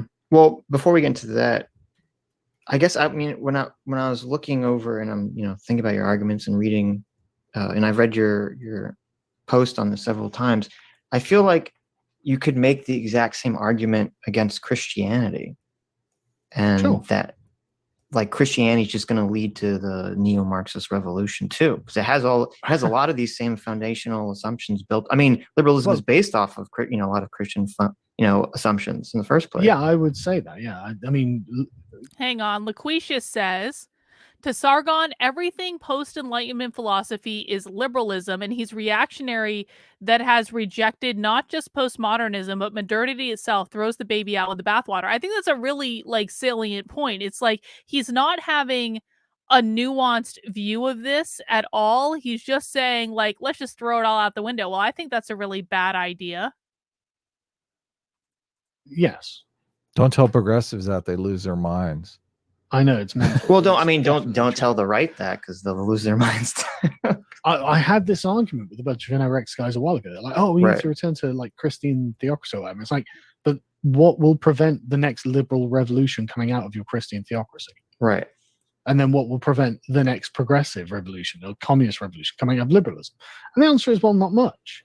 Right. And so what I think we would actually have to do is essentially reassess the entire project, right? It's not that we didn't learn any important things. We did. It's not that we despise what came before, because we don't. But we have to be realistic. Pardon my Pokeball. We're in a new world now.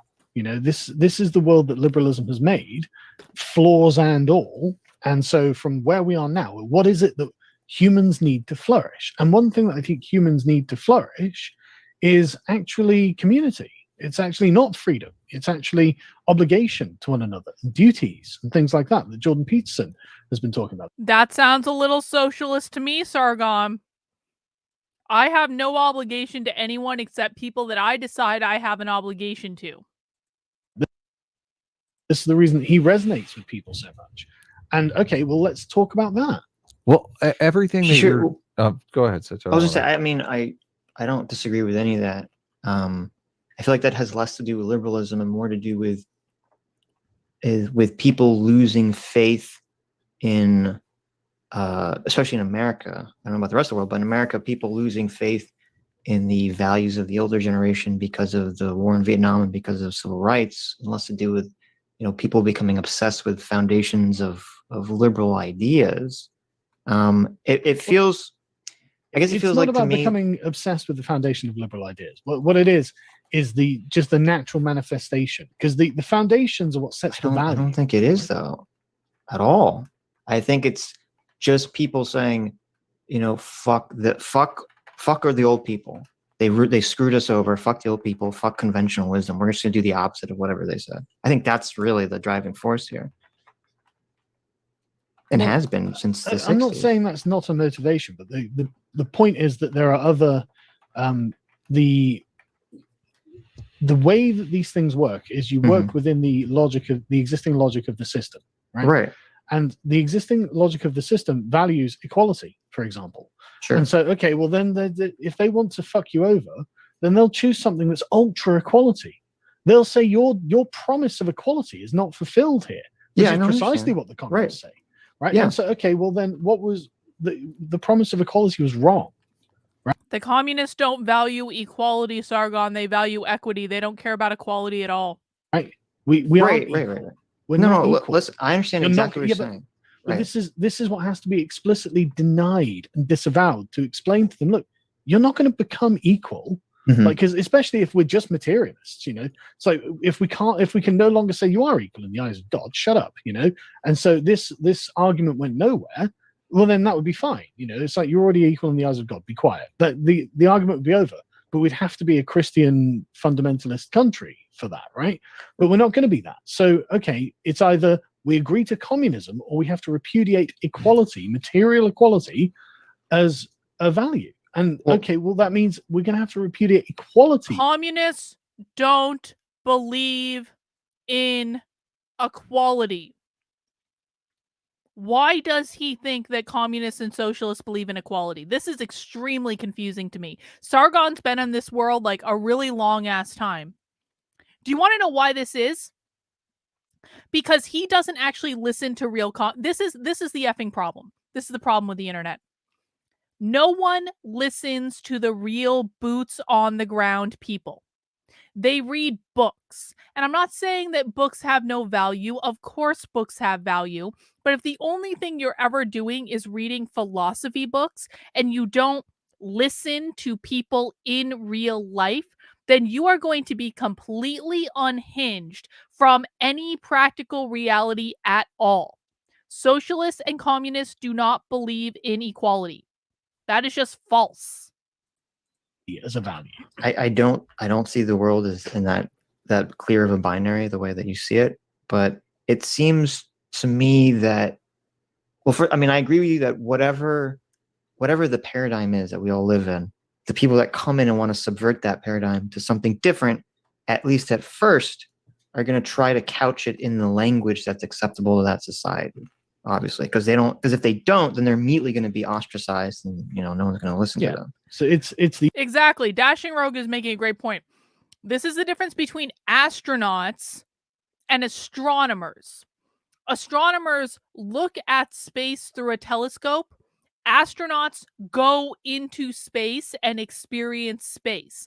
These are two, and neither, and I'm not suggesting that one is more valuable than the other, but they are extremely different than each other, and they're going to produce extremely different knowledge sets. Sargon is an astronomer, but he thinks he's an astronaut. He has an astronomer's knowledge, but he thinks he has an astronaut's knowledge. It's not that an astronomer's knowledge is bad. It's not bad. But if you are an astronomer and you believe you have the expertise of an astronaut, that's going to cause problems.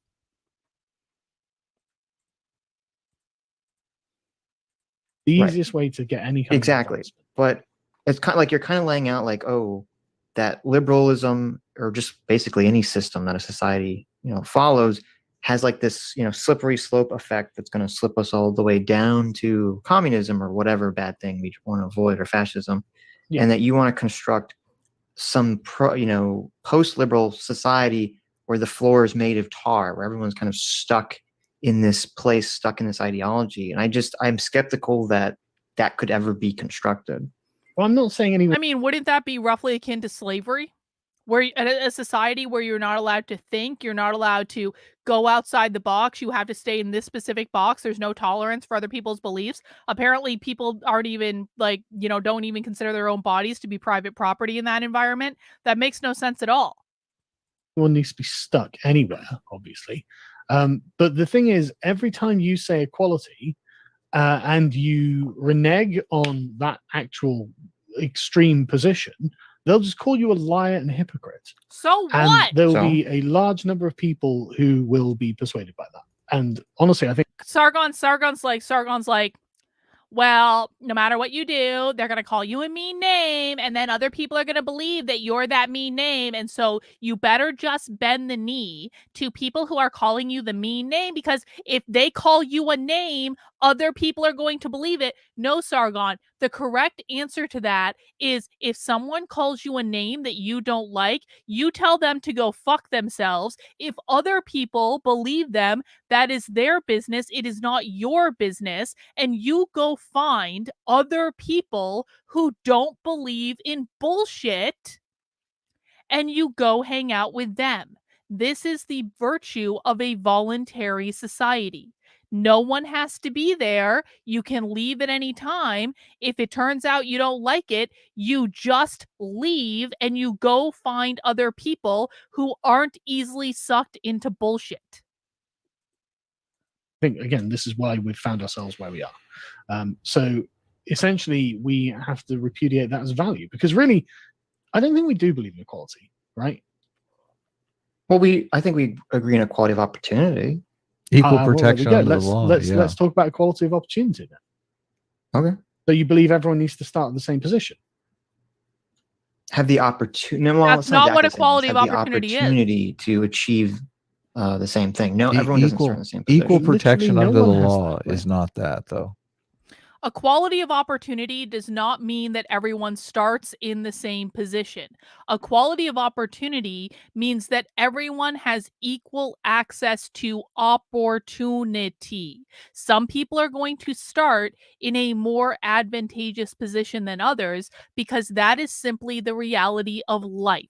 Some people are born to parents with money. Some people are born to parents without money. Some people are born to live in rich, poshy neighborhoods and cities. Some people are born in poor, rural neighborhoods in the country. Everyone starts from a different position. Equality of opportunity doesn't mean we all start in the same place. That would be the definition of equity. All it means is that regardless of if you were born to a poor family or rich family, you can both work hard, keep your head down, learn skills, and then go out and apply for jobs. And hopefully the person who has worked the hardest and developed the skills will get the job. Now, sometimes are people going to have what others might consider to be an unfair advantage because they come from rich families? Well, sure, that happens. But guess what? Rich kids fail all the time and poor kids succeed all the time. And where you start is not necessarily an indicator of where you're going to end up because individualism and meritocracy matter.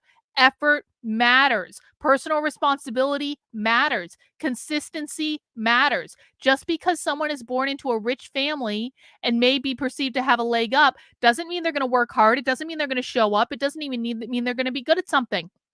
But someone that's born into more meager realities might learn work ethic a little bit earlier. They might learn a little bit more personal responsibility, et cetera, et cetera, et cetera. So that when it comes time for these two people to apply for the same job, guess what? Even if someone started in a lesser position, because they learned resiliency, because they learned effort, because they learned merit, because they learned how to work hard, they're actually going to end up getting the job because they're much better prepared for it than the rich kid.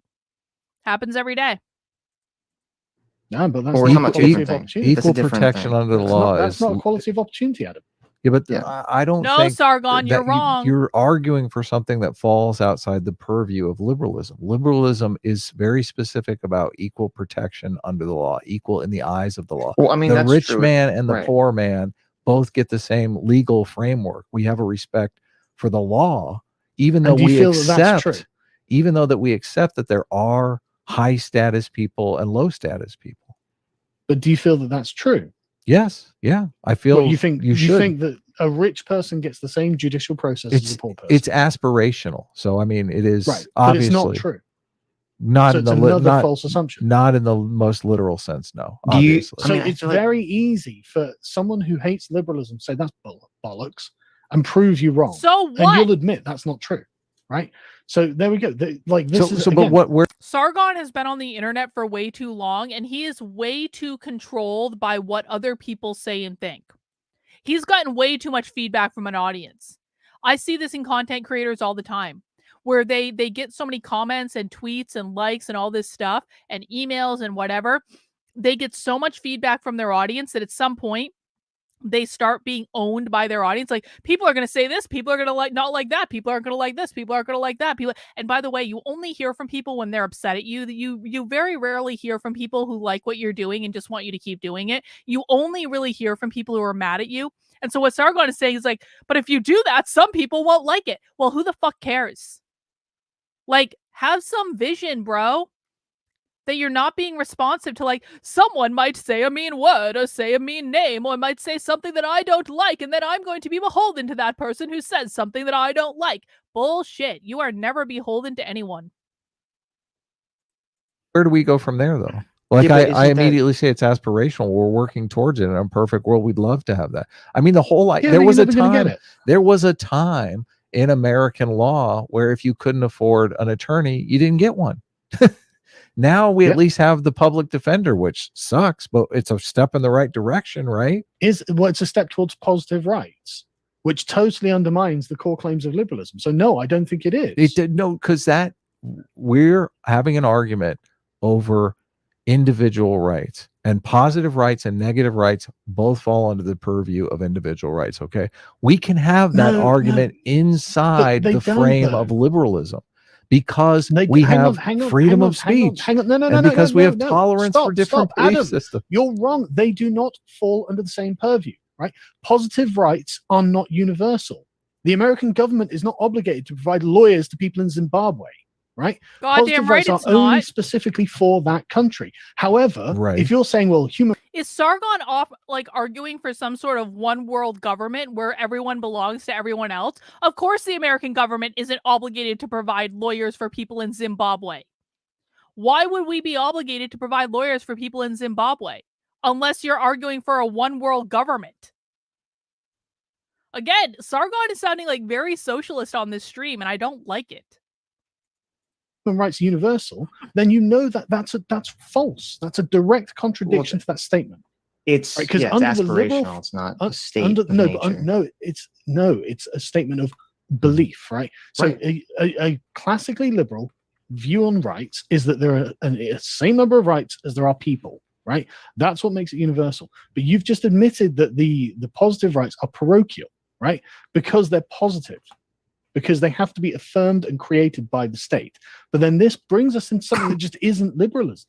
Like this is something else now. Well, first of all, I really hate the whole positive negative rights hang up that people get hung up on, because it's very arguing over definitions in a way that I think is useless. Not arguing over definitions, though. This is very real. No, but it is, because isn't the concept of negative rights in the state of nature, isn't this all supposed to come from the concept of God, that God is what grants people these negative rights? God imbues you with these rights, yes. Right, but so if you don't believe in God, or you're wrong differently, then all that stuff goes out the window. Yes, that's a problem with liberalism. That's a problem with human rights. That's exactly right.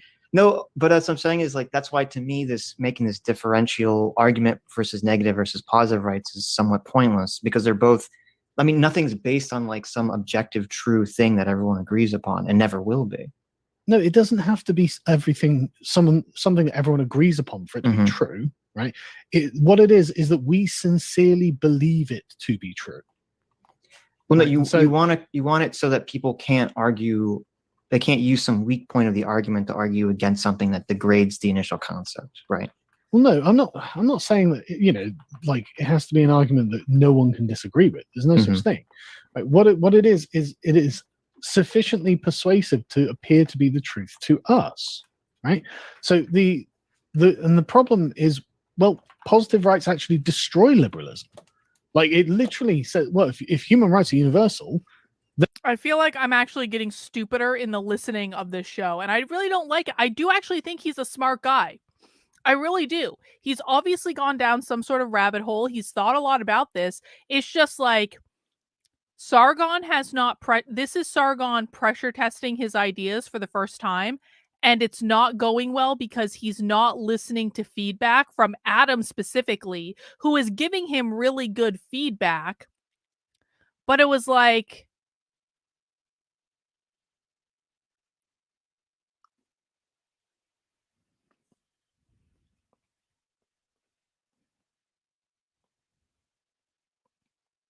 okay, let's keep going.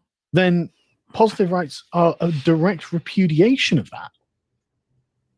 I don't see how, but because a positive right is created by the state.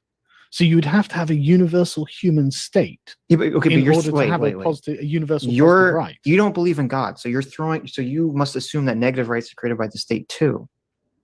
Well, no, that's the thing, right? You don't have to necessarily, like the origin of the human species is not really that much of an issue. You can say, well, humans evolved to have these particular rights, because a human right is basically what you can do when you're on your own, right? When you're on an island or something, because it comes out of this concept of the state of nature. Again, it's not true. And so you are right. Like it puts us in this position where, okay, what are human rights tethered to?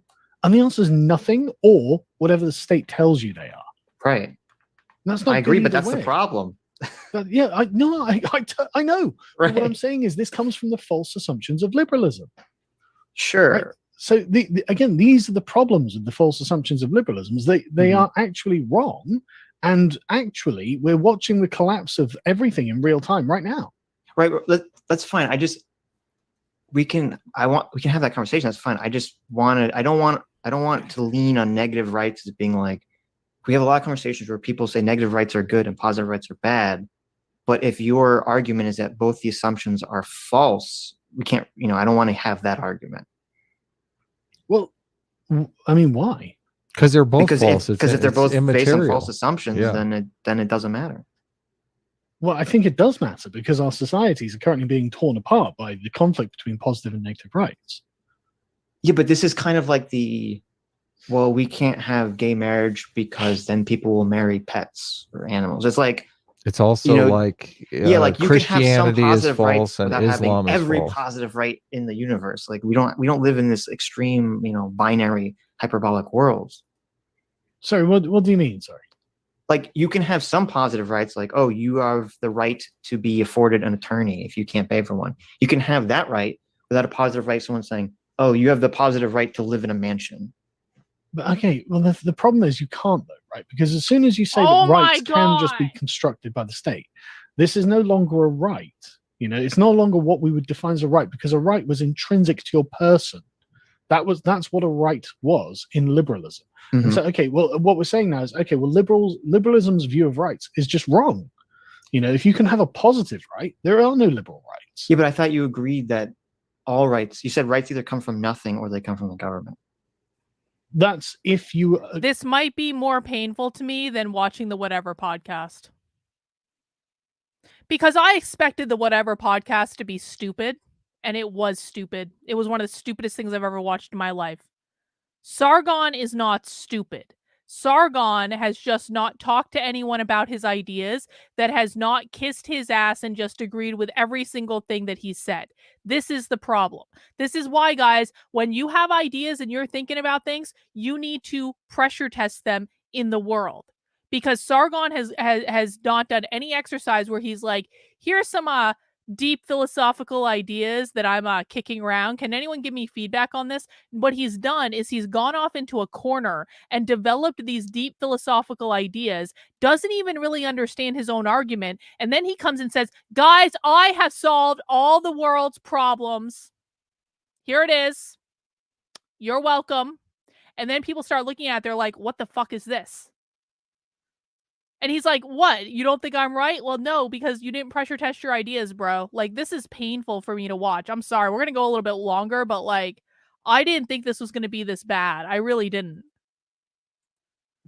Willing to concede positive rights, and you're not a Christian. Well, where But do you even, write? Even Okay. if you're a Christian, you shouldn't be able to argue for positive rights. Like, rights are either inalienable and within your person. Well, Christians they do are argue for constructed. positive rights. Negative They're wrong rights. as well. Negative rights are secretly positive rights that Christians argue God gave them. Well, I mean, you can make that argument, but Well, I mean, that was the liberal argument originally with the state of nature and all that stuff, wasn't it? kind of. They got a It's- good it's- justification. Well, yeah, but again, the state of nature wasn't true. And the thing is, though, when you start stripping away these layers, Mhm. you realize actually none of this was really true. And so, what is true? And if you start reconstructing from what we actually believe about reality now, then you come to something that's actually quite different to liberalism. Well, how about this? 'Cause I feel this is such a broad conversation. What do I think we you have to narrow propose? this conversation down. Maybe like when you have your next post, we should talk about like each post individually, maybe.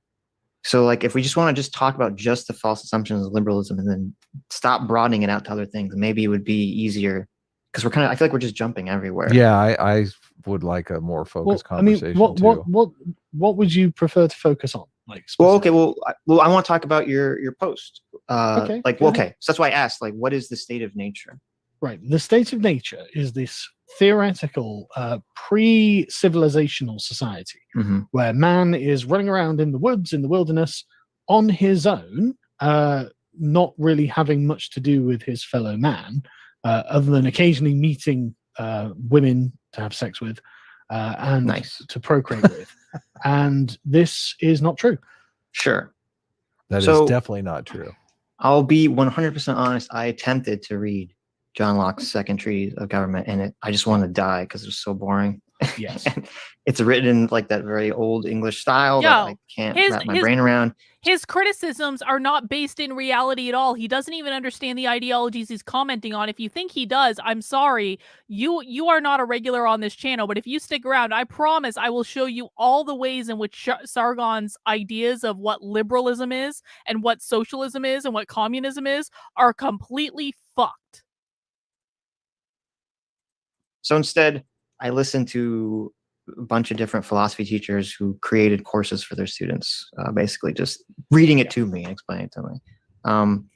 And it seemed like what they were saying was that the state of nature wasn't Locke saying that like this is the natural state that humans exist in, because wasn't he also saying that the state of war, which is like people aggressing on your rights and trying to assert control over you, is also a quote unquote natural state that people exist in. When he said state of nature, he really just meant like these are the God-given rights that God has given you, and that the reason people form governments and the social construct or social contract is because other people are going to aggress upon your rights that God gave you, and thus you have to form governments to kind of, and communities to kind of protect yourself from other people, from the warring tribes, essentially. Right. Well, again, there are no tribes at this point, right? Mm-hmm. So the state of war is Hobbes's view, that everyone exists in the state of war, and Locke essentially had a foot in both camps, right? Right. So there's a view that the mankind in the state of nature would have been brutish and short, nasty, brutish and short, which is Hobbes. And then you have Rousseau's view, in which mankind is essentially virtuous in the state of nature, and at worst indifferent to one another, and at best pitying his fellow man, right? And Locke occupied both camps. So he thought that you would have what do you call it? Is something like the reasonable man or something like that? I can't remember exact term used, but basically law of reason or something. Yeah, the law of reason would be to be peaceable and cooperative, and the law of unreason would be to be Hobbesian brutes. Right. But it's just bollocks. Like, I thought he was basing a lot of his state of nature stuff on like Native Americans. So he didn't really mean like people like walking around as individuals. He meant people walking around without a centralized government the way Europeans conceptualize government. No, they genuinely thought as individuals, and they're explicit about them being as individuals in the state of nature. And this is what the fundamental like premise of his argument is, where it's we come together to form governments, right? So we choose a government for ourselves. I mean, that's just never been true. There's never been a time where a bunch of people came together and decided to form a government. That's just not how it works, right? It's a bunch of people, because, I mean, like, think.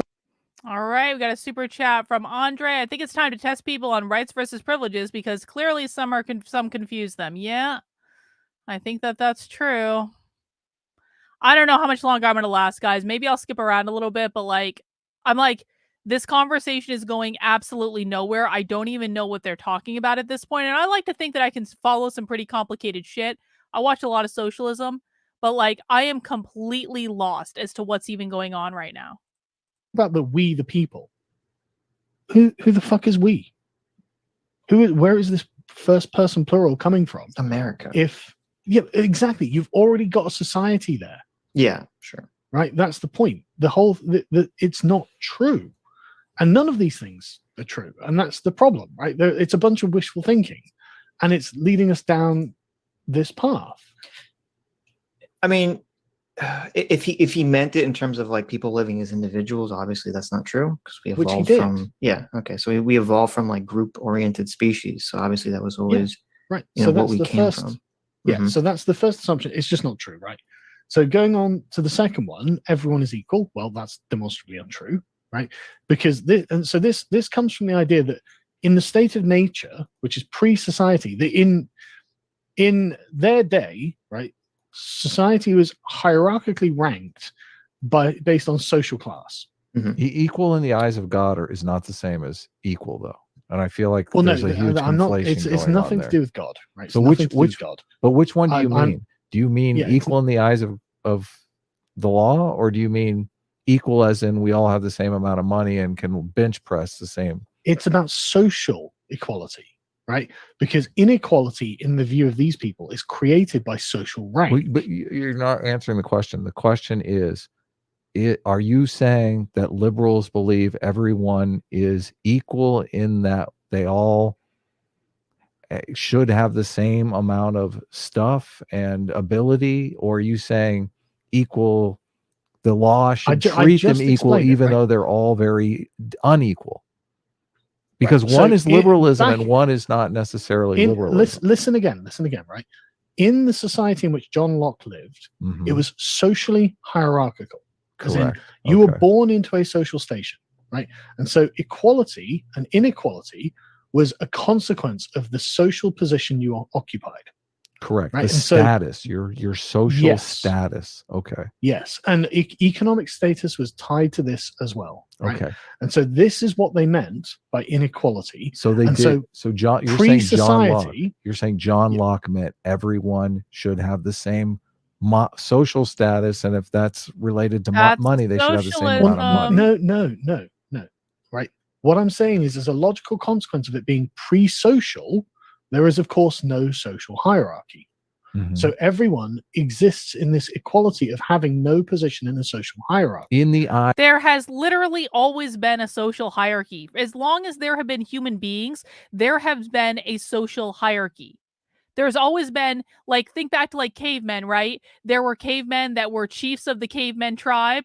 There were cavemen that were better hunters than others. There were cavemen that couldn't hunt because, like, maybe they lost a foot or something. I don't know. But there was a social hierarchy, even among the earliest types of human beings, where people who could hunt and who were big and strong and could build things were at the top of the hierarchy, and people who were weak and needed others to provide food for them were at the bottom of the hierarchy. You're telling me there was no social hierarchy until, like, after John Locke? That doesn't even make sense. Yeah, Egypt. Have you ever heard of Egypt, Sargon? Colt says they don't understand this. It means equal under the law. Everyone is equal according to the Constitution. That's exactly right.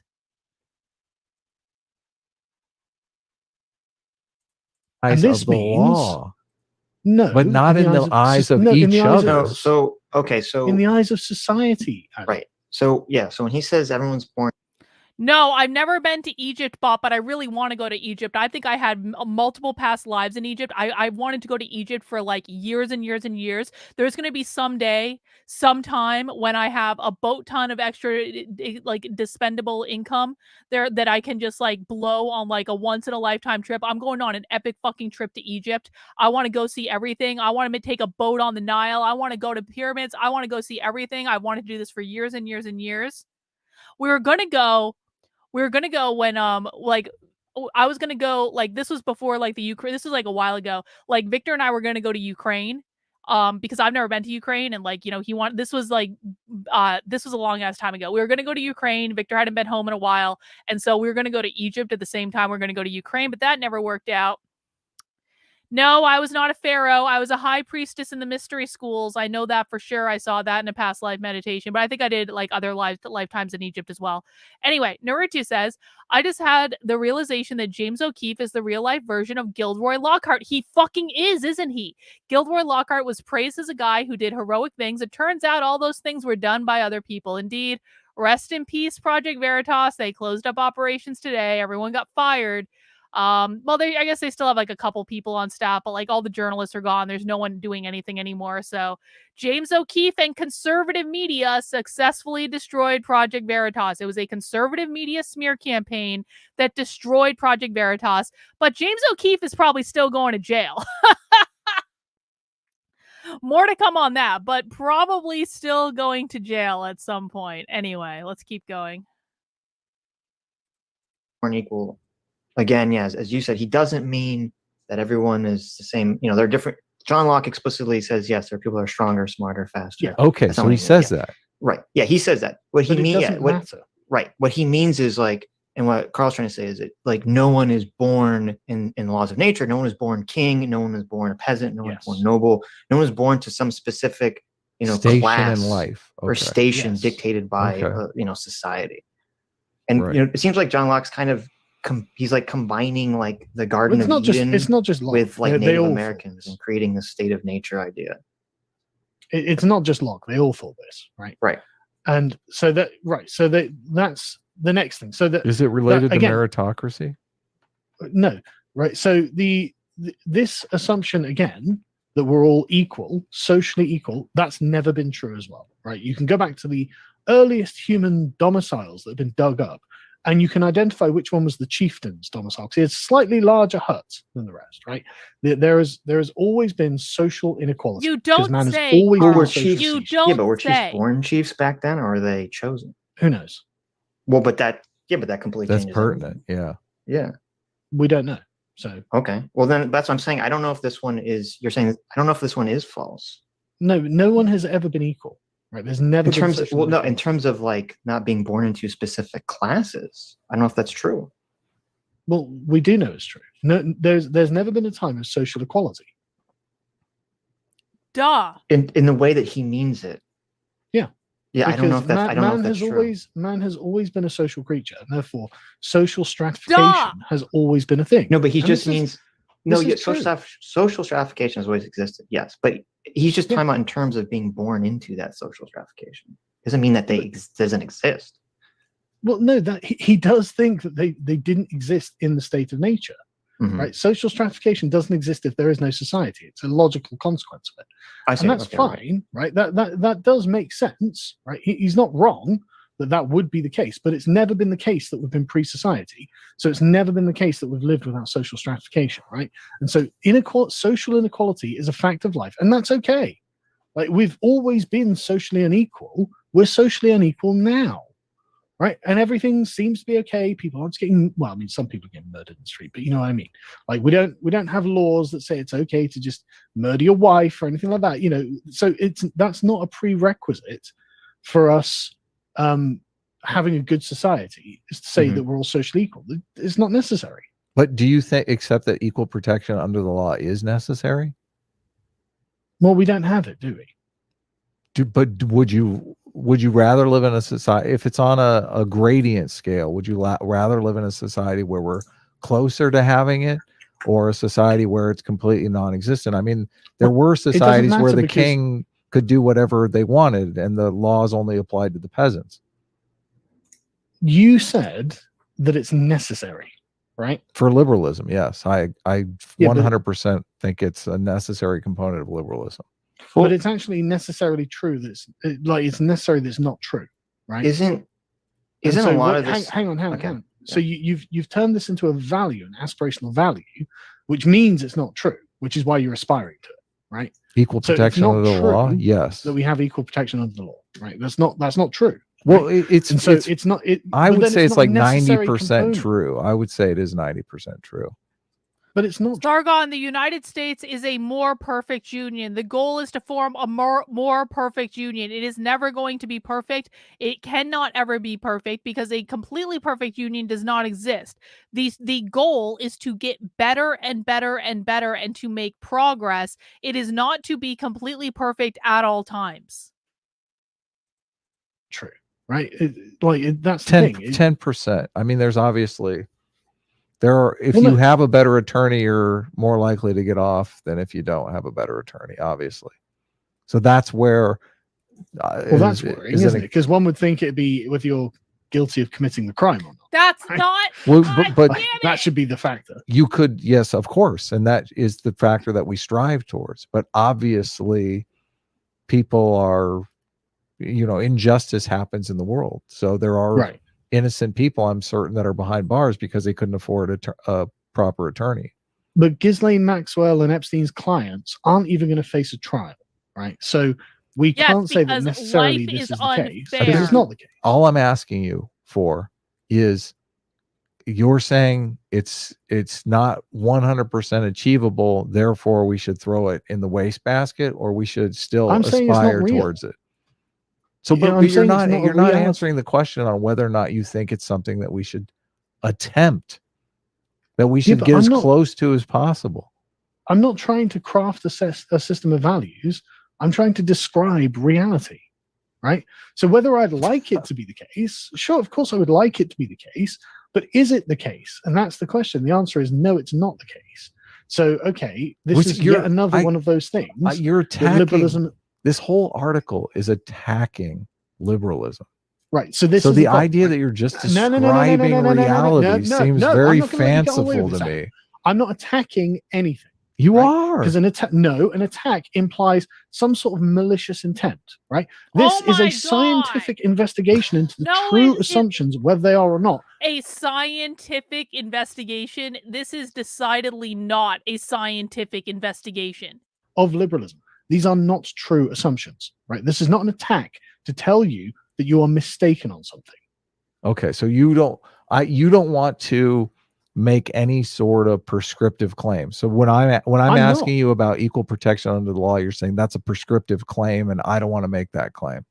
Wait, yes, okay. I'm not making any wait. So are you telling me that Sargon wrote a position paper in which he was like, here are all the reasons that liberalism sucks, and then Adam Friended's like, okay, Sargon, what do you want to do instead? He's like, well, I'm not taking a position on that. I'm not giving prescriptions. I am just complaining about all the ways in which liberalism sucks because I am upset that the socialists are winning, even though I don't know they're socialists. I think they're progressives. I am just upset that the progressives are winning, and I want to whine about the fact that the progressives are winning. So I'm going to write an 18-point fucking position paper on all the ways in which liberalism has failed me, not mentioning the ways in which conservatism has failed at all to prevent like socialists from taking over everything. But we're gonna write an 18-point position paper about all the ways that liberalism has failed, and then say, okay, well, what would you rather do differently? No, I am not making prescriptions today.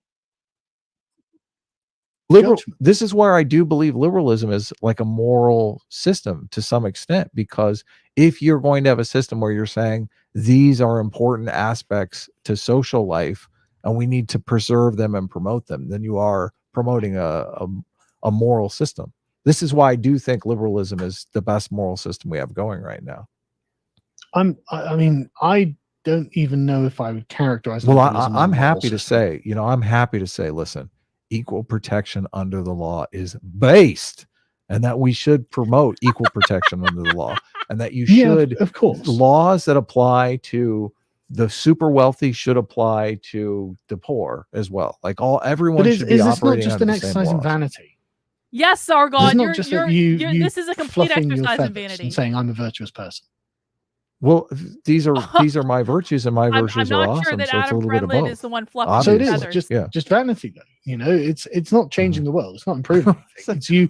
It's you virtue signal. Wait. So Sargon literally made it a point to not offer any alternatives to liberalism. And then as soon as Adam Friended is like, liberalism is based, equal protection under the law is based, and Sargon is like, you're just fluffing your feathers and virtue signaling, Adam. Your virtue signaling, Adam, is not making the world a better place. Sargon, what suggestions do you have to make the world a better place? Oh, I'm not giving prescriptions today. Isn't this just a giant virtue signal yet then, Sargon? Like, what the fuck was this? What was the point of any of this? Has anything changed measurably for the better in the year since this conversation happened? This is why the socialists are winning. This bullshit right here is why the socialists are winning, because the influencers online are going on and on and on and on and on and complaining, oh, liberalism, never want to give any suggestions, never want to do anything of value, never want to even be hinged into reality, want to have deep philosophical conversations all day, every day. And then you wonder why the socialists win. You want to know why they win? Because they go out and do shit. They don't just talk on the internet. Listen to you. You're not. Addressing the real problem. Look, if I get in my badass Ferrari and cruise down the street and say, "Look at me, I'm the fucking man. I have a Ferrari. You don't have shit." Is that me virtue signaling too? I don't know. Yeah, it's just because my morals are a fucking Ferrari. Yes, I'm going to show them off. Okay, but what difference does it make? Listen, there are places in the world where laws are different for everybody. Laws are meted out according to your status and your social status. Yeah. I don't want to live in those societies. Not only that, those societies are lame, because you could have somebody that could be like an innovator, could be a great contributor to society, but they live in some Indian caste system and they were born in the wrong caste, and now they can't be useful. They could have been born. The thing is, you can't really persuade someone that, well, man used to live in a state of nature. We came together to these societies to create the society we wanted. And so let's change it because it's not the one we wanted, because they'll say that's not true. And you'll be like, yeah, okay, it's not true. And so they'll be like, so there. First of all, I fundamentally disagree on the fact that the truth, and you're talking about objective reality truth. You're talking about scientific truth. About what we believe to be the real truth of the thing. Objective truth, like scientific truth? What do you mean by truth? Whatever we believe to be true. Well, there's like two different types. An accurate description of the world. Okay, that scientific truth, materialist truth, empirical I don't know. Empirical truth. No. Hang on. No, look, right. So, like, what we consider to be true is from our perspective, right? So I don't. No. Hold on. That is what truth is. epistemology are you using? Because that's how you come to what you believe. Data that I as a human receive. So you're using empiricism as your epistemology. Sure. Okay. That's not number 6. Knowledge is based on evidence. Purpose is to create an overarching system that mediates between multiple belief systems. Yeah. No, I have that in my liberalism. No. I don't want to mediate between alternate belief systems. I want to establish what is true based on my values. You are already doing it, though, because you are saying, and this is a value that you've claimed here. You've said, listen, in my value system, I only value things that are empirically true. And that this is the problem with liberalism. Liberalism has values in it that are empirically, scientifically, materialistly, objectively true. So therefore, I don't even think that's correct, to be honest. Okay, so what are you saying? But the point is, hang on. Look, I'm saying it's true from the point of view of a human, right? Not true from the point of view of the universe, right? Because I don't need to know whether quantum mechanics is true. But Christianity is true from standpoint theory is true from the point of a human being. It could be, yeah. Yeah, that's CRT. This is why I don't buy into CRT. Yeah, well, the thing is, CRT has got the one over on liberalism. Like, it's defeated it. Yeah, but liberalism is already dead. How do you not see it? What do you think affirmative action is? You've got this encoded in law. Affirmative action. Where you've literally got. Oh, affirmative action. You mean that thing that was struck down by the Supreme Court, Sargon? You mean that thing that no longer exists in the United States? Ha ha, too bad, so sad. Special privileges for races. Affirmative. And they're going, well, I mean, I don't agree. Yeah, okay, well, they're winning. They've already won. Listen, hold on a second. I'm very confused here, because 1 minute you're arguing for equal protection under the law, and the next minute you're saying equal protection under the law. So you're not arguing for equal protection under the law. I'm not arguing. Then how can you argue against affirmative action? I'm not saying that I am. Well, so are you in favor of affirmative action now? You just said affirmative action is the death of society. Personally, I'm not in favor of it. So if you're saying against it. Okay. Well, if I am arguing against affirmative action on liberal principles, especially number 3, equal protection under the law. Because but why should we have equal protection under the law? Because it fosters the most.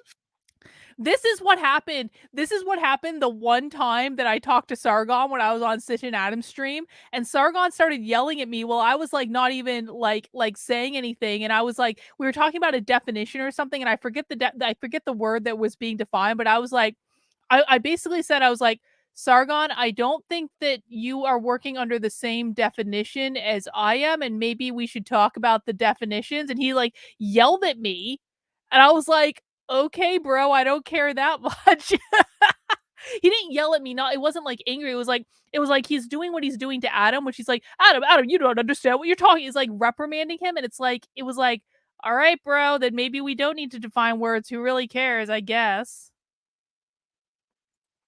Fair, prosperous Carl low wants an a conflict priori- society. But it doesn't Carl wants an exist. a priori. And this is what Black reason Lives for Matter. this. They'll argue, well, black people don't have equality in the law. False promise. You're a liar. You're a hypocrite. What you're trying to do is protect your position of power as a white person that does have quote unquote equality under the law at the expense of black people. So why shouldn't I privilege black people? Just as a you, special interest you, group? you. That's what they'll say. Are That's what you they do say. so? Are you advocating for a moral system that I'm not nobody? advocating for anything.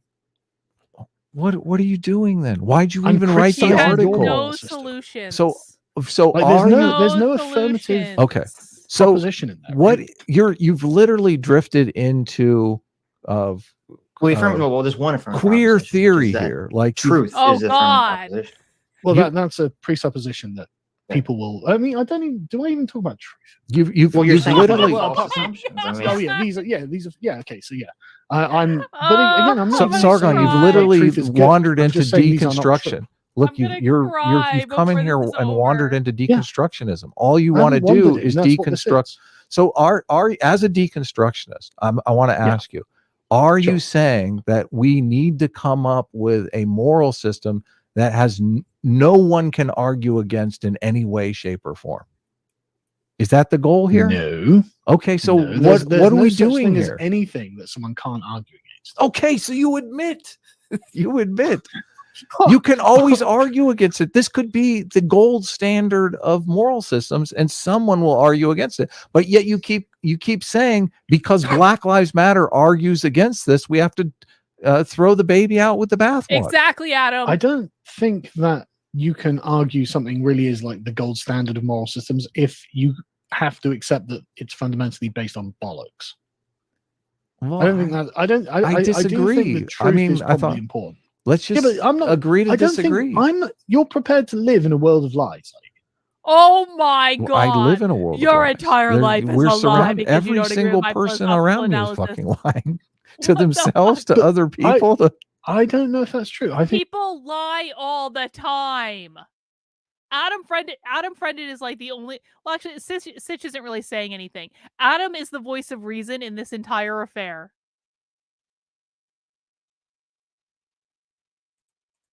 that people think they're following a truth. They believe They're it following their sincerely to be truth. true. Yes. Yeah, but they are following what they sincerely believe to be true, except for you, who's like, yeah, no, I'm following bollocks. No. Wait, Adam. don't Adam think that's does. great. Adam Literally, no one believes- said that except you. That's not true. Adam does believe that liberalism produces the Sargon best is just society. making I do, shit yeah. up. Yes, but He you just doesn't can't have an a argue that it's priori rooted on belief for it. true. I'm using empiricism. Empiricism is my epistemology, and I am evaluating every single one of my essential components of liberalism through the frame of empiricism. Yeah, but as soon as we start questioning the assumptions this is based on, it turns out that this I is don't rootless. care about the. I don't. Right, so you don't care about the truth. Listen, the Christians will come to me and say that we need to value forgiveness because there's this guy Jesus that lived 2,000 years ago, and his God Father basically Oh, this is an said, excellent I hate example. all of you on earth, and in order for me to forgive you, I have to kill my only son and sacrifice him for you because Yeah. you're all pieces of shit. Okay. Yeah. That's how they come to their conclusion. I don't give a fuck Yeah. if that's how they come Adam to their is conclusion. right. I don't personally believe it, but I know that in society, it's helpful if a lot of people believe forgiving people for being pieces of Right. shit makes a better society. I believe So it what you're because The origin of something doesn't always matter. It's the application of that thing and the evolution of that thing. Adam is 100% completely correct. Who cares what the origin of forgiveness is? It doesn't matter if it's Jesus. It doesn't matter if it's before that. What matters is that forgiveness is an effective way to manage emotional stress and trauma. And a lot of more people really should do it because it releases anger and prevents you from getting cancer later. So forgiveness is a good idea for many reasons that have nothing to do with effing Jesus. Just because something had an origin in something does not mean the extent of its usefulness applies to its foundation in that specific thing. This doesn't make any sense. Brucey says, Sargon does not have a great track record in debates. I still remember when Mita, I don't know who that is, when that guy destroyed him. I don't know anything about that, but I'll take your word for it, Brucey. Thank you for the super chat. Of right? scientific study. Yeah, but science is just the handmaiden of the existing order, right? It can't set Oh my values. God! You've What? Sargon. Well, no, Please Science- stop no, going full Adam, science postmodernist can't set on us. values. But do you accept that? Sargon Science is a socialist. can't set values. yes, Yes. Right. definitionally, yeah. Yes. Right. But So there is you there take is a back sci- what you've just science said is an there. ethic though. No, don't try and dodge. No, from but that. he's saying Science he's using can't science to set find. values. Wait, right? Adam is saying he's using science to find values that produce societies he wants to can't. live in. You can't. That you can do, yes. Yes, That you No, can. all you can do is go on the previous assumptions of the existing paradigm. Science can't set I wanna Well, hit values. my technically, head that's against true the for wall all of so human bad thought. I'm not right I don't know how using you it get for- escape I'm from not- that, but That's not true. Non-scientific thought can set values. This is Right. no. About saying Is anyone else in their head right now imagining themselves banging their head against the wall? Because I'm literally doing it right now. I have a visualization in my head where I'm standing next to my wall and I'm just going, this is how bad this is. Like, is anyone else having that experience, or is that just me? basing everything off of pre-assumed your previous assumptions of reality. That's- all of and human that's thought, not even so I the don't way know that how I'm you doing escape it. You that, can but- challenge these. You Look, can I'm adopt using- different assumptions. I am right? using tradition and looking at things that work, and then I am evaluating those things that work, like forgiveness. Okay, Yes. I heard the Jesus Right. story. I was skeptical, and I I'm looked not for another imagining it. validation of it in another place, and guess what? I found it. I found it Okay. through the scientific method. Yeah, but you're not setting any values. You're just No. presupposing values you grew up with. That's literally what tradition is. Yes, yeah. Right. So don't say no. But there okay? wasn't. It's There not- were and I'm not people. saying There that's wrong. were I'm not people. saying that's wrong. There right? I'm were not saying that's people wrong. that grew up with the tradition of slavery.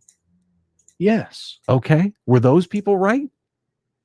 I don't think so. No. I don't either. Guess what? The science agrees with us.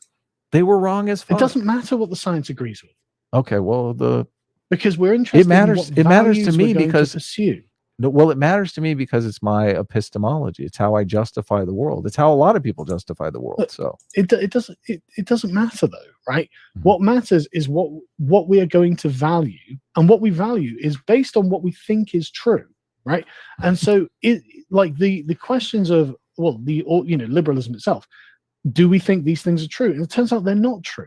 And so now we're listen, sat there saying, well, we value a bunch of things that are not true. we're having It's like, an okay, argument. but I don't think we want to be liars. Well, no. Right? Conscious liars. No, Adam's I am not valuing- lying. Why are you calling me a liar, Carl? No, That's but so. That's you so are- bad faith. It really is. No, Adam, don't even fucking start, man. How This is am I- exactly what you did today. How right? am I calling you you? are- Look, You are failing to grapple with the real problem of liberalism is that it's tethered to fucking nothing.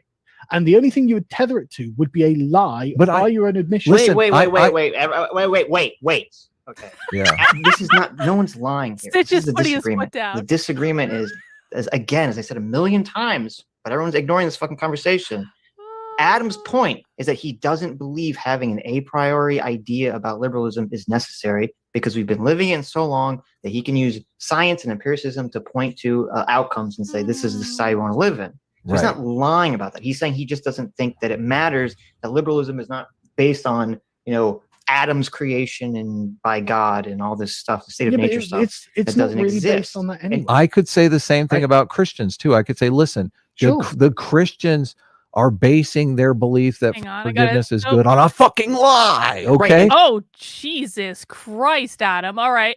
Got a super chat from Rottweiler. It seems to me that Sargon believes that virtue, ethics, and consequentialism are always mutually exclusive when both are situational. I mean, Sargon does seem to have like a very black and white, like rigid mindset view of the world, where it seems to be very difficult for him to like understand that different people have different perspectives and different people have different values, and it's not all about you, Sargon.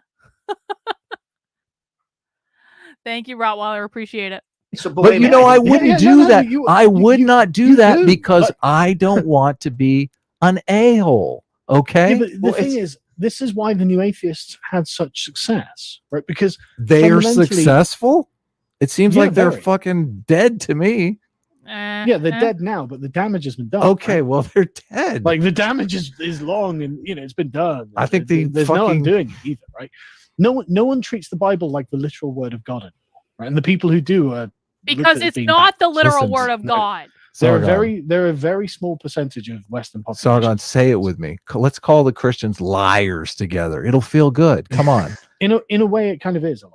So you're telling your audience they're a bunch of like simps lying to themselves? Is that what? Is he honestly arguing that the only way to practice Christianity is to believe that the Bible is the literal word of God? Because there are literally like millions of Christians in the world that do not believe that the Bible is the literal word of God. There are, admittedly some Christians in the world that there are millions of Christians in the world that do believe that the Bible is the literal word of God. Those people are stupid. But that's not every Christian believes the Bible is the literal word of God. That would be moronic. Therefore, provably, it is not the only way to practice Christianity. And so if you're going to ground an entire society and saying, like, we need to believe that the Bible is the literal word of God, that doesn't make any sense. What you're saying? I don't think my audience is overwhelmingly Christian. Well, I think they are. I think we have a lot of Christians in our audience. Yeah, and you probably do. And there's going to be a lot of those Christians who say, well, I look at the Bible like a metaphorical truth, right? Right. I think more of them look at it like it really happened, like Jesus died on the cross for forgiveness. Maybe. I don't know. Maybe. I don't know if most But it Christians doesn't matter, believe right? in like Adam and Eve, like literally, but I'm not. Yeah. I don't know what the but stats the point are. is, we're not going back, right? We're not going to be going back to believing these things. This is the beauty of liberalism. You guys can have your belief, okay? God bless you for it, okay? I can have my belief, and God bless me for it. Well, let's just carry on, right? So there was never a time in which mankind was socially equal. Do we agree? Yes. Well, he was using this as a justification for getting rid of the divine right of kings and relating it to like Adam. More rigid social hierarchies as well. Right. Yeah. Yeah. Right. And so the assumption being, if we actually form societies for ourselves, then it is not justified to have these kind of strict hierarchies. Right. Not true. By birth, by nature of birth. Yeah. By virtue of birth. Yeah. Well, I don't know if I 100% agree with that, but whatever. We can. It's just not true. We never existed in the state of nature, a pre-social society. Well, I mean, I don't think we ever exist in the Garden of Eden. I agree with that. But I don't know if we've ever. I think a lot of society. I wouldn't be surprised if there are societies that existed without birth hierarchies, especially like hunter-gatherer societies. No, like any kind of social hierarchy is something you're born into, right? Any society has a sort of social hierarchy, and your position in the society is because. Yeah, okay, I understand what you're saying. Well, because I mean, I thought my understanding of the state of nature was basically. Locke was saying that state of nature is kind of like this idealized Garden of Eden existence, and then that humans' sin and humans' problem is basically put us in a fallen state, religious. And that's why we need judges on earth to judge our behavior, and that's why we construct, societies and social contract. Yeah, but John Locke was arguing against this view, right? He didn't believe in that view either. I thought he did believe that men have fallen, and that's why we need society. No, he was arguing specifically against Sir Robert Filmer's patriarcha, right, which was that view. Okay. And Locke was arguing, no, that's not what it was. What it was is we existed in a state of nature and decided to come together to form a society. But that was also not true. Yeah, but why did we come together to form societies? What was the point of that? We did. No. Under John Locke's view, why did we come together? To sacrifice part of our rights in order to gain various protections for property and safety and stuff like this. Sure. So, but that means that people existing in the state of nature were still doing all the bad, fucked up shit. That it wasn't some idealized. That means that under Locke's view, people before governments in his state of nature were still committing bad things, still doing crimes, doing all these. Yeah, he doesn't deny that. Right, but I'm just saying, like, it sounds like the way you're kind of talking about it.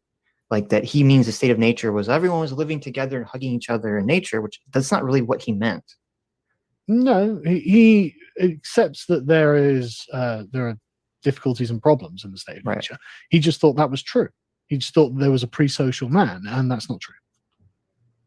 Okay, all this to me, my understanding is all of what he was saying is just foundationally based on Christianity. Essentially, that's where he's drawing all this from. He was arguing against Christian theocracy. He was arguing against Christian theocracy, but from a naturalistic perspective, right? But he's still basing everything on the Christian idea of God and God imbuing people with rights and all this stuff in a very indirect way, maybe, as in, at some point God created man. But I thought that was the whole basis of men's right to life, was that that you don't have a right to life personally because God gave it to you. Like, you have to protect what God gave you. Well, I mean, he doesn't explicitly say this in the Second Treatise, as I recall. But his argument doesn't hinge on religion. His argument hinges on, they call it natural rights, right? So it's just what we are naturally imbued with. I mean, he would literally say by nature, right? And but my understanding was him, he'd probably go back and say God did it, Right, but that was my understanding. Well, that's why he was very anti-atheist, because my understanding is that when he says natural rights, he literally means these are God's rights. God's imbuing nature with these things. No, or at least my reading of it doesn't come across as him beating the Bible, right? He's not. Well, no, I agree. He's not beating the Bible, but he kind of just says, like, this is where it comes from, and then he just moves on from there. He's kind of interpreting it in a liberal framework, essentially. Yeah, but it's not really very relevant to the thing that he's concerned about.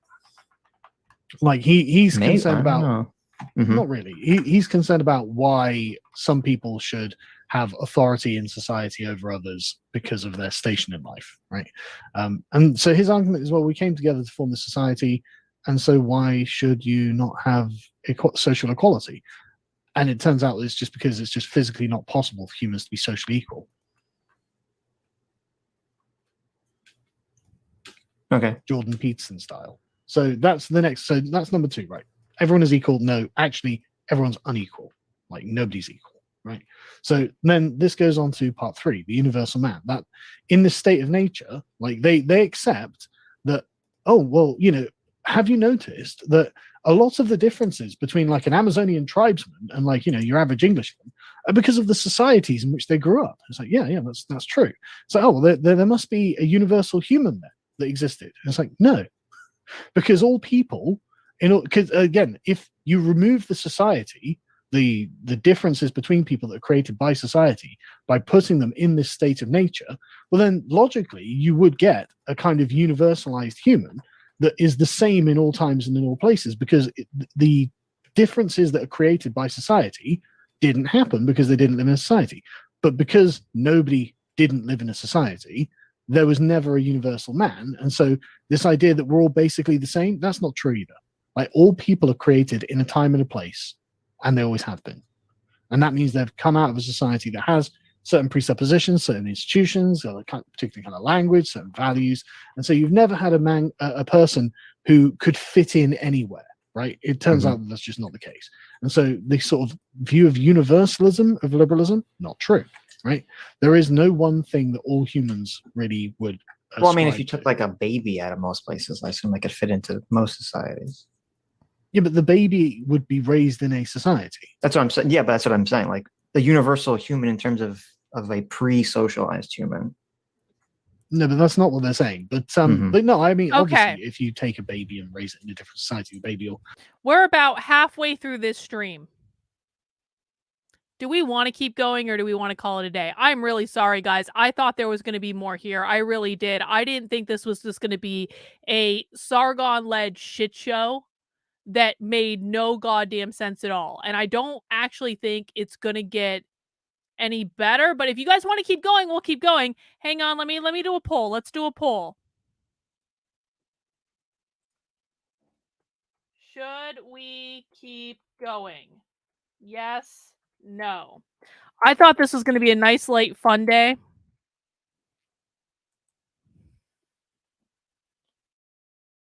Yes, no, and I accidentally added a third option, so there's a third option in the poll. I'm just like, I just don't like. I don't think this is going to go anywhere else. But we'll do the poll.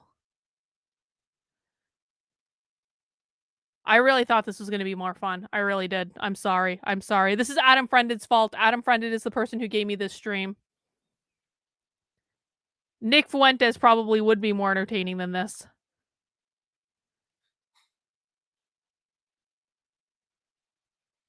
I was watching Nick Fuentes the other day, and he was like off his fucking rocker. I'll tell you, I was like, oh, he is now actively trying to get banned on things. I think, I'm pretty sure.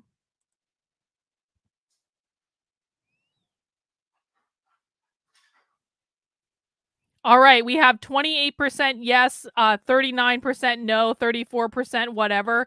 I'm calling it a day, guys. I can't anymore. Like I'm not even listening at this point. I'm really not. So I apologize for the epic shit show of this stream. It's Adam Friended's fault. Blame him. But it's not his fault. Like, he was trying to be the voice of reason. Adam Friended was the one that was actually like making sense in this, and Sargon just wasn't fucking listening. And I think that Sitch is mostly just trying to like stay out of the way and and not interject too much. So I'm gonna call it a day, guys. I'll be back tomorrow at 5 o'clock with something far better than we watched today. But I do want to remind everyone, if you are looking for something to do, I highly recommend heading over to my Substack. I've got a couple cool stories that are up, including this one about a professor literally out of the Frankfurt School. The man was a research fellow at the quite literal Frankfurt School, calling for the right of revolution due to systemic injustice, which means basically systemic racism, capitalism, and basically saying, like, by many means necessary, bitches. He's a professor at the University of Maryland, taxpayer funded. You can hear that clip over on the Substack. You can catch up on some other stuff too. And guys, as a reminder, on Friday, I am doing a supporter-only exclusive spy stream. It's going to be all effing day long, starting at 8 a.m. I'm getting up early and everything. And so we're going to be doing a supporter-exclusive live stream for a woke training, and I'm going to take you inside of it. I'm going to show you what they're teaching. We're going to watch it. We're going to talk about it. But the only way that you can get access to this supporter-exclusive training is by making sure you are a paying member of my Substack, of my locals community, of my Patreon, subscribed on my Twitter page, or a member of the YouTube channel, whichever you want to do, of course. But I would highly recommend becoming a member of my Substack. That is going to be my priority. If you had to choose, that's the one I would choose. And so that's where I would go if you want to join me on Friday. We're going to have a great time with it. Really looking forward to it. There's going to be no happy hour on Friday because we're going to be doing supporter exclusive spy stream all day. I apologize. I just can't do supporter exclusive live stream and then another happy hour on top of it. That's just too much woke for anyone. Yeah, Paula, that was a mind-blowing Substack. I feel like people are really missing the nuance of that one. I'm like, they literally called for violent overthrow revolution. Oh, good. Oh, good. But guys, I'll be back at 5 p.m. tomorrow. Take care. Have a great rest of your day.